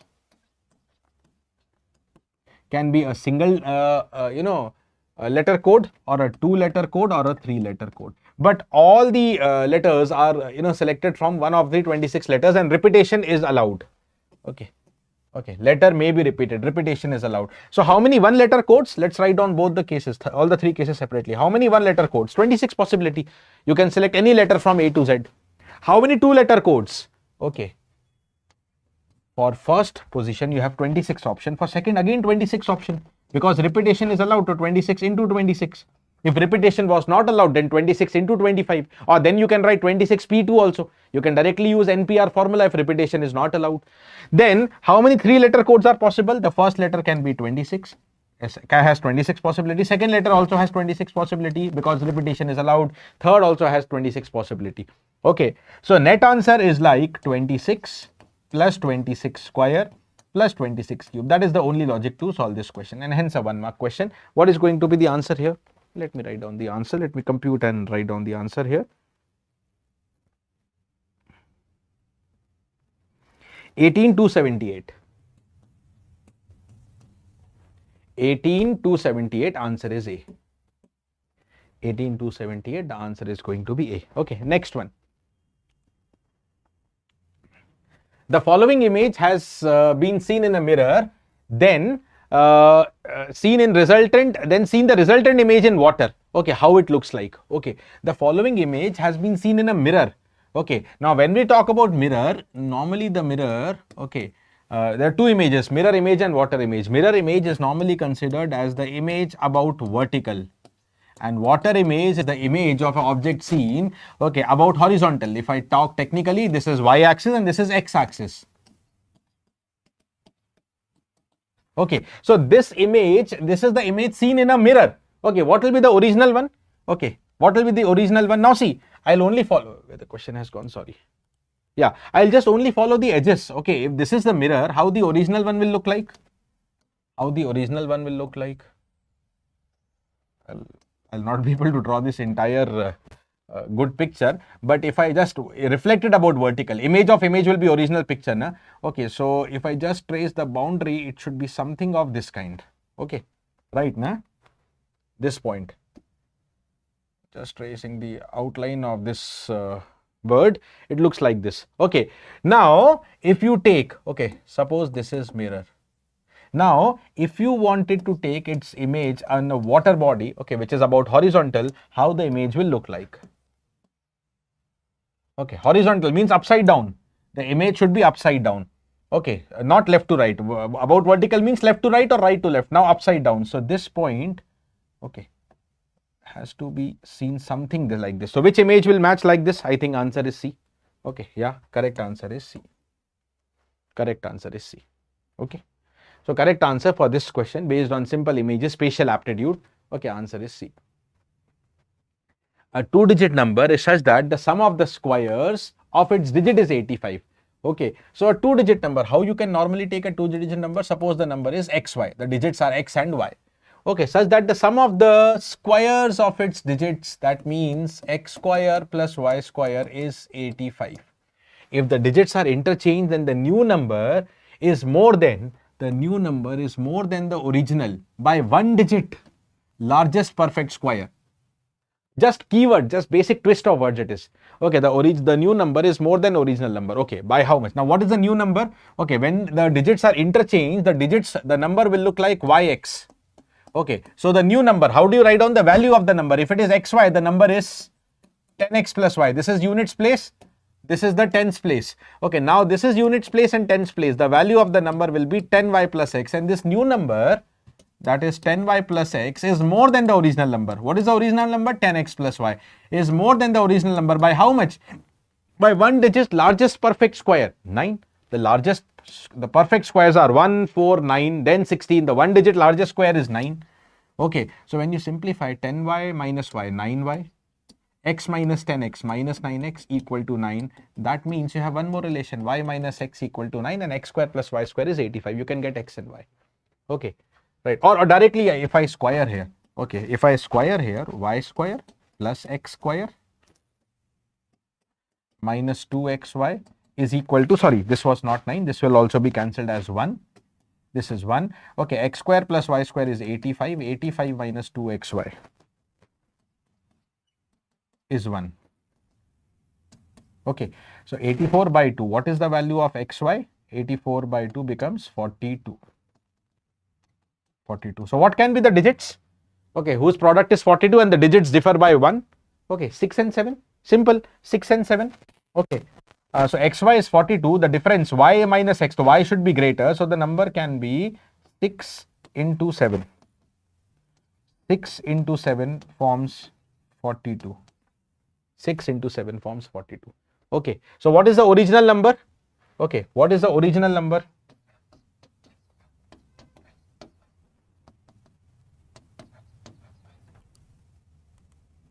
Right here. What is that original number? 67. Okay. What is twice of that number? Because final question is sum of the digits of twice that number. Okay. Twice the number 134. Okay. Sum of the digits.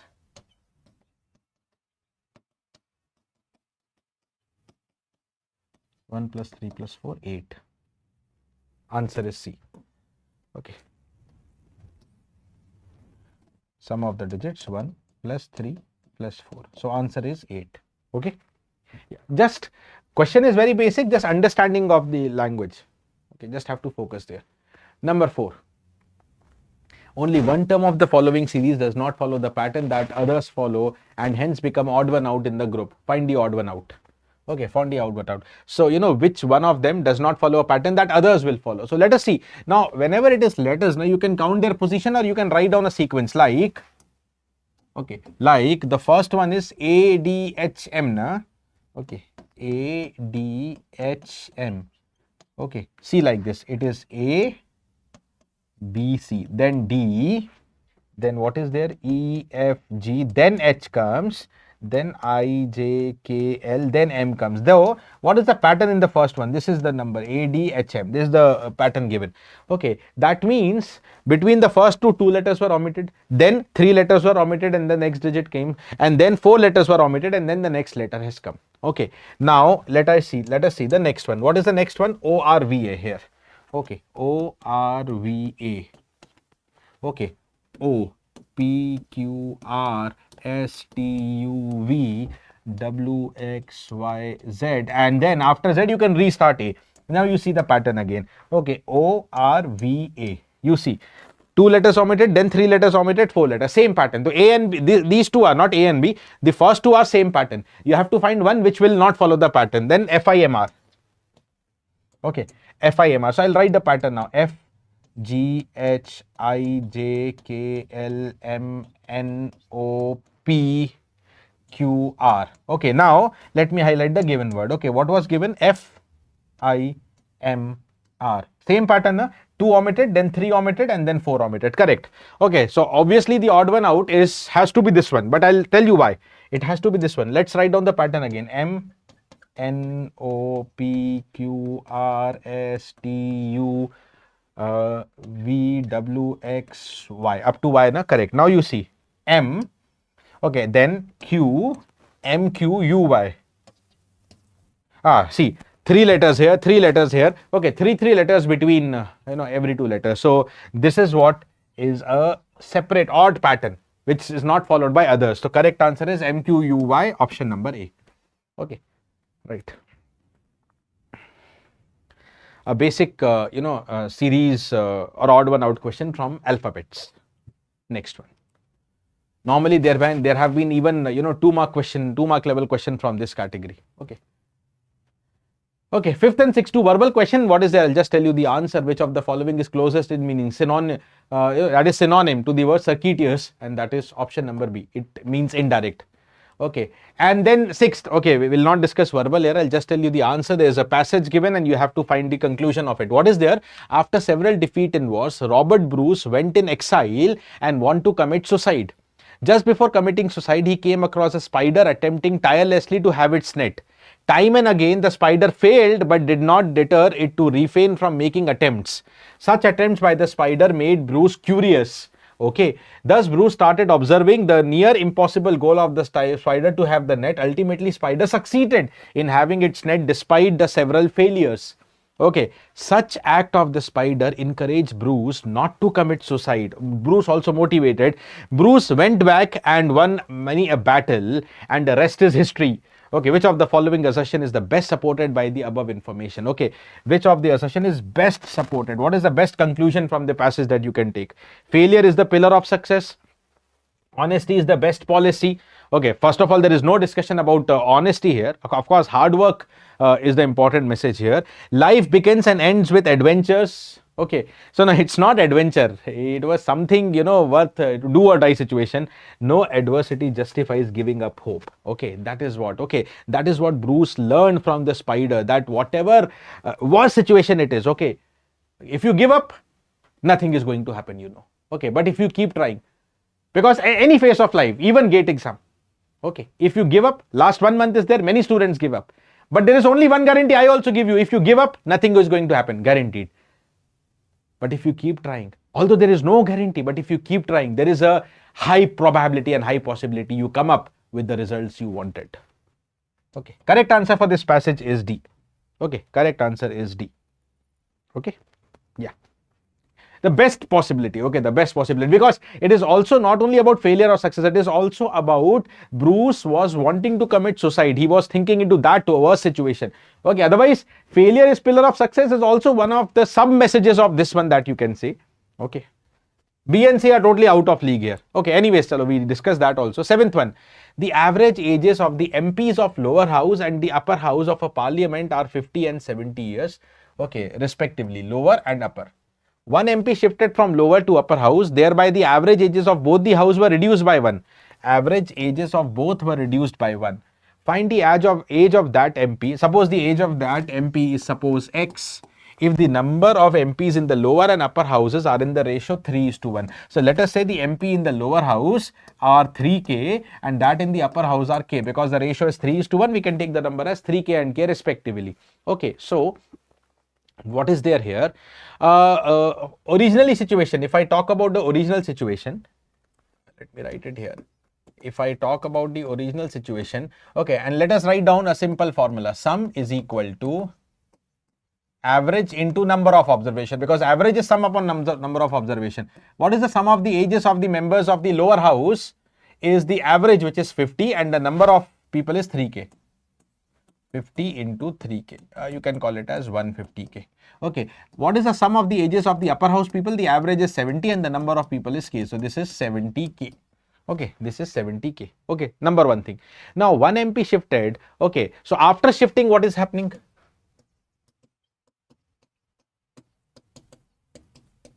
After shifting again, the sum, okay, which was originally 150K will be now reduced by X. Okay, because one member went from lower to upper. Okay, and the age of that MP, suppose X. That is what we need to find. And the average is again average. Now, average reduced by 1, 49. Okay, and the number of people originally were 3K will now reduce by 1, 3K minus 1. Okay. What happens to the upper house? What happens to the upper house? Upper house 70K was the original sum plus X. That MP came. So overall sum of the ages is 70K plus X.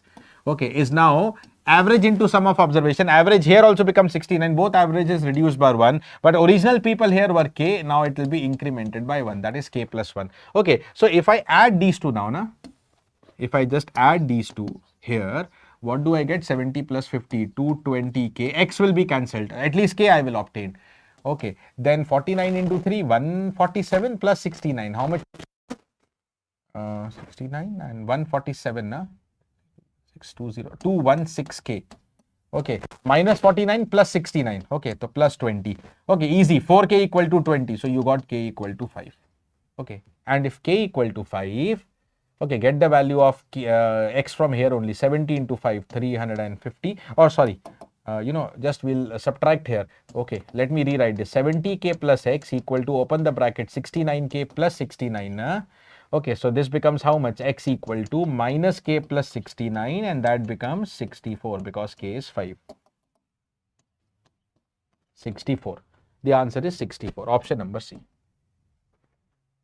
2 marks question around the average, basic average and the language concept. Average is also simple. Average, you all know, average is sum upon n, or sum of the observation is average into n. Main is putting down the given equation into the given statement into equation. Okay, next, number 8. Okay, a clock question. The minute hand of a clock meets the hour end at an interval of 67 minutes. How much time does this gain or lose? Now, the clock gaining or losing means clock is either running fast or running slow. What is the situation here? Minute hand of a clock meets the hour and at an interval of 67 minutes. What? So, let us assume there is some gain or lose. That means this is not the actual interval where the minute hand and the hour hand should meet. So, what is the actual interval where they meet? Okay. The first meeting, okay, let's talk about the hour hand and minute hand as HH and MH. Okay. What is the first meeting? The first meeting is exactly, okay, 12 a.m. or 12 p.m. whatever, we just talk about the 12-hour format in these clocks. Okay, it is 12:00. Okay, that means The next interval if I have to find, sorry, the next meeting if I have to find, the next meeting is at 1 hour and some minutes. Okay. Then 2 hours some minutes. In every hour they will meet, na? Okay. Normally people think 1 hour 5 minutes. No, it's not 1 hour 5 minutes. Okay, because if this is 12, this is 1, you might think, okay, this is the first meeting. Okay, but next meeting, when you think 1 hour 5 minutes, now you think that minute hand is at 5 or is at 1. Okay, hour hand will be slightly away. Hour hand will not exactly be at 1. Na? It will be at 1 only when the time is 1 o'clock. 1 hour some minutes ahead, hour hand will move forward. Okay, only the minute hand will come at this reading. Okay, so they will not coincide. It is 1 hour 5 minutes something. It's not exactly 1:05. Okay, how much it is? How much it is? So there is the formula that you should always remember in case of clocks is the angle between the hands of the clock. The angle between the hands of the clock is given by modulus of 30h minus 11 by 2m. Now I'll tell you, sometimes in GATE there have been questions only on this formula. Okay, time is given as, any time is given. Suppose the time is 8:52. What is the, angle between the hands of the clock? Okay, you can find by logic also. Okay, that logically also it is easy, but this is a direct formula because it's a repeated concept, you can say. So you can use this 30h minus 11 by 2m modulus. Okay, so when the h is 1, okay, when the h is 1 and coincide means how much angle? Okay, the theta is 0. Theta equal to 0 because we are talking when do they coincide. When do they coincide? Okay, so 0 equal to, putting h equal to 1, okay, 30 into 1 minus 11 by 2m. Okay, this has to be 0. Okay, this has to be 0. Solving this, you get m is equal to 60 by 11. Okay, 60 by 11. So this time, okay, is actually 1 is to 60 by 11 minutes. 60 by 11. So what is the gap between them? Okay, this hour, now 12 is actually 00. Okay, it's 00. 12 is also 00 because I told you it's a 12-hour format clock. 12 means reset, repetition. You can also call it as 00. So what is the difference between them? What is the difference between them?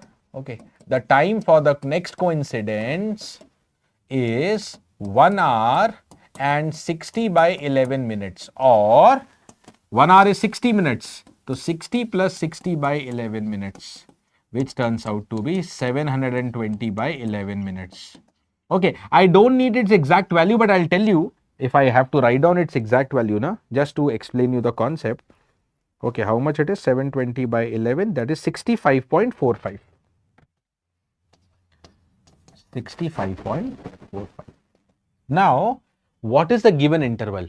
67 minutes. Okay, and this is greater than 720 by 11.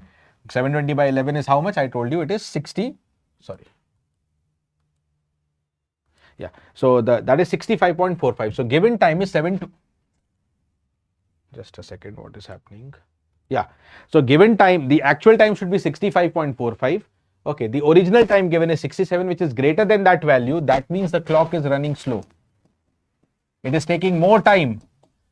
Okay. That means it is losing time. Clock running slow means it is losing time. The answer has to be losing. But losing how much? Okay. Losing how much?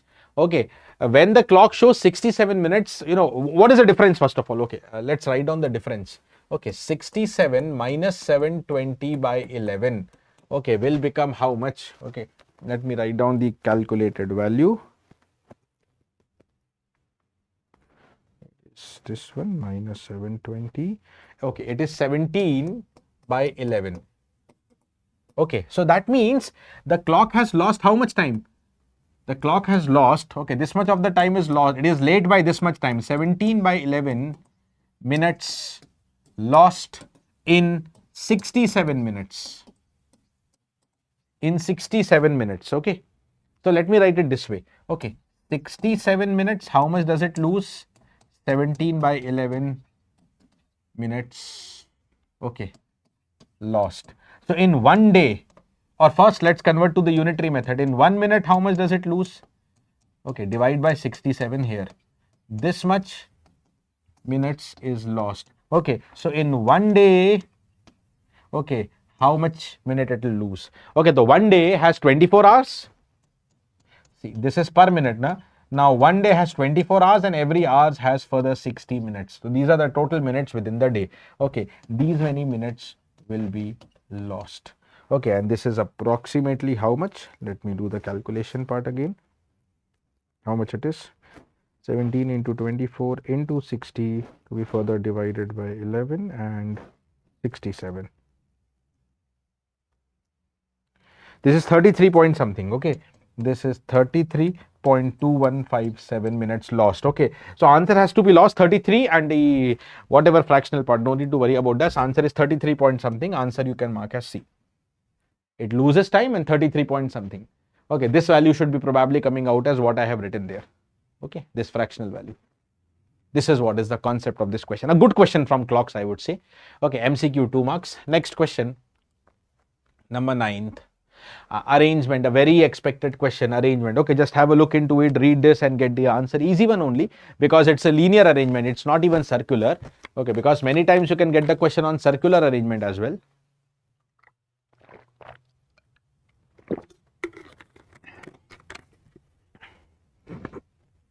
Okay, dear. 8 people, namely A, B, C, D, E, F, G, H, stand in a row and face north, but not necessarily in the same order. A stands at the end of the row, B stands third to the left of C, who stands second to the left of A, F stands, so see, let's go one by one. There are 8 people, A, B, C, D, E, F, G, H, they stand in a row and face north. Okay, I'll complete the question here only. Suppose this is north and 1, 2, 3, 4, 5, 6, 7, 8. Okay, A stands at the end of the row. Okay, A stands at the end of the row, but which row, which end, that is not clear right now. B stands third to the left of C, who stands second to the left of A. Now, okay, listen, B is third to the left of C, who stands second to the left of A. Now, A is at the row. Can A be here? If A is here, left of A will not be possible. Na? See, left of A will not be possible. That is, A is at the right side. Okay, right side with reference to our hand. Okay, and then C is second to the left of A. First left, second left, C. Okay, and then B third to the left of C. Okay, first left, second left, third left. This is B. So B also fitted. F stands third to the right of E. F and E both absent here, forget. H is immediate left of G. Both are not here. H is immediate left of G, who is not adjacent to C. Okay, G, who is not adjacent to C, and H is immediate left of G. Now, if H is immediate left of G, that means H and G are together. Okay, and together means only 2 possibilities are available. Okay, that too H left of G. So, H left of G means one possibility here HG, but they clearly say G is not adjacent to C. So, this case is ruled out. Okay, you get here H and G. You get here H and G. Okay, now F is third to the right of E. F is third to the right of E. Okay, so E has to be here, so that 1, 2, 3, third right, F will come up here. Which guy is left? A, B, C, D is left, will come up here. E, F, G, H, everything is there. Okay, now they can ask any question. We have to complete the arrangement. What is the question? How many people are standing to the right of E? Okay, 1, 2, 3, 4. Option is D. Okay, these are the 4 people who are standing to the right of E. Okay, answer is D, 4 people. A decent question on arrangement. Next one, here it is. The last question from aptitude. The previous one was 9th, I guess. Yeah. Here it is. In a triangle PQR, PQ is 60, QR is 11 and PR is 61. Mind it, first let me tell you, this is a common Pythagoras triplet, only 60 square plus 11 square. You can tally from the calculator as well, is 61 square. Okay, that means it's a Pythagoras triplet and hence a right angle triangle. Okay, so given triangle has to be a right angle triangle. Find the radius of the inscribed circle. Now see, for you, I'll tell you one reason of putting this question is you don't have to remember specific formulas in terms of, inscribed circle or, the triangle inside the circle. There are several cases, na? Orthocenter, incenter, circumcenter. Okay, you don't have to remember specifically them because one question comes up and that will basic geometry if you know, basic theorems if you know, you should be able to solve. That is what I say. Okay, so let us just solve this question normally and manually, easy only. Okay, why? Because if I just take a right angle triangle, okay, just have a look into this one.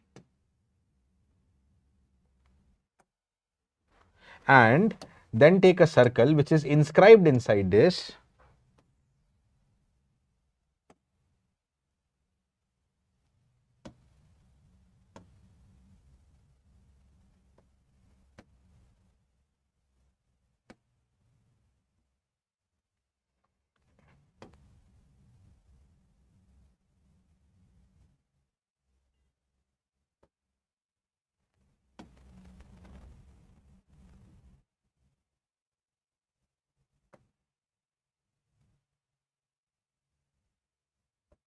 Okay, approximately this will work. Okay, so have a look into it. Okay, this is the circle inscribed. This one is PQ is 60 and QR is 11. Okay, so this one will be P, this one will be Q, this one will be R. Okay, and then suppose this is the center of the circle. This will become the radius, and also all the three sides are tangent to the circle. This is the center of the circle, suppose O. Okay, then here, and all these are radius. Now always remember, okay, the line from center to the circumference is always known as a radial line, and radial line to a tangent is always perpendicular to the tangent at the point of contact. Okay, that is why this angle as well as this angle as well as this angle, all of them will be 90 degree. The radial line will be perpendicular to the tangent, Now from a common external point, if two tangents are drawn to a circle, they will be equal in length. That means if this is x, this will be x. From here, if this is y, this will be y. From here to here. Okay, and from here, if this is z, this also will be z. This much portion, okay? Right. I repeat the statement. From a common external points, if two different tangents are drawn to the same circle, they will be equal in length. Okay, they will be equal in length. Okay. Now, simple logic of solving this question is area of triangle PQR. Okay, area of triangle PQR. Now I will explain how this area is. See, because this is right angle, just take this line here. Okay, what is the area of this much part? Okay, right angle triangle, because of perpendicular. Okay, half into base into height. Base is x, height is how much? Radius. This is the radius I want. This also will be r, this also will be r. Okay, so how much will be this much of the area? How much will be this much of the area? Half into base into height. Similarly here, base is same, okay, height is same. Okay, now similarly if you form the triangle here, okay, base will be z, height will be r. This triangle, base z, height r. Okay, and then similarly one last case, you can find this, you can form this. Okay, so area of the triangle PQR. Okay, what is the overall area? Half into base into height. Overall base I know, no, that is QR 11, and overall height, this part is 60. This part is 60 is equal to sum of all these areas. Okay, what is this? Half into x into r. This will come 2 times. Okay, twice of half into x into r. Plus similarly twice of, how much is this area? Base z and height r. Okay, so half into z into r. Similarly 2 times half into zr. Okay, plus 2 times half of, what is this? Next one will be yr. Okay, and half you cancel. Okay, or rather don't cancel 2, just cancel this half. The left side 11 into 60, and right side take 2 common. Half is cancelled from the left side. Okay, and if you take 2 common, or rather don't take 2 common, yes, r common, then you will be left with 2x plus 2y and plus 2z. Now what is 2x plus 2y plus 2z? X plus z plus y is becoming the total perimeter. Okay, is becoming the total perimeter of the given triangle. That also we can calculate. Okay, so 11 into 60 is equal to r times, okay, the total perimeter, which is 60 plus 11 plus 61. What should be the value of r? 11 into 60 is divided by, this is how much? 120, 130, 132. Okay, so this will cancel as how much? 110, this is 12 times 60 by 12, answer is 5. Answer is 5. That is option number B. Option number B. This is the concept of solving the question. All right. Okay. Any doubts you can mention in the comment box, or you can discuss in the Telegram. You can let me know any doubts in the Telegram. Okay, these are all the solutions from general aptitude, and at the end let me again give you a reminder that guys, the first offline course at our Hyderabad center for GATE 27 for both EC and EE has been announced, and it starts 26th of February. It starts 26 February 2026. All right, guys. And if you are planning for offline coaching for AE exams like Telangana or AP, Genco, Transco, Discoms, the next offline batch, Atava Hyderabad Center, starts 21st of January. Okay. Also, there are online live courses for Gate 27 and Gate 28 in case you can't travel to Hyderabad but still want the same content by the same expert faculty team. Okay, you can also enroll to our online live courses where the first online live course starts 2nd February. Okay, right. So if you're a college going student, this will be more ideal for you. But if you have completed college, I would advise to walk down and travel to Hyderabad and study in a highly competitive atmosphere in front of the faculty, pure guidance, and perfect for discipline as well. You study entirely in front of the faculties and with the proper dedication. Okay, but yes, if you're a college going student or anyhow you cannot manage to come to Hyderabad, you can also enroll to the online live course to be taken by the same faculty team. It is available for both Gate 27 1 year validity fees 99.99. For Gate 2028 with 2 year validity, the fees is 28.999. All right, guys, the platform will be Om Live app, and there's a 10th additional 20% discount and a 2 months extra validity benefit if registration is done till 10th of January. Okay, you just have to use the code OMGate20. All right, guys, so yeah, that's it from my side, and I hope you have enjoyed this entire video. All the subjects by the entire team of Om Institute, okay, have been discussed. Okay, the solutions, the detailed solutions of the mock test. Hope you have performed decent in the mock test. Or again, if I repeat, if you have not performed satisfactory also, don't worry, it's still good because you have come to know about your performance 1 month or rather 35 days before the actual gate examination, so that the next 1 month you can plan your preparation accordingly rather than just doing the repeated things. Okay, going in the same direction where you are still doing the same mistake. Rather, you improve, you learn how much you scored here and why you could not score what you wanted. What went wrong? If you know it, then only your actual gate exam will be beneficial. So no worries if whatever the today's exam was, if it is good, you will definitely add on to some confidence. Otherwise, take it as a positive thing if you don't score good also, because you can work and the same mistakes, same error should not happen in the actual gate examination, which is on 14th or 15th February for W or EC respectively.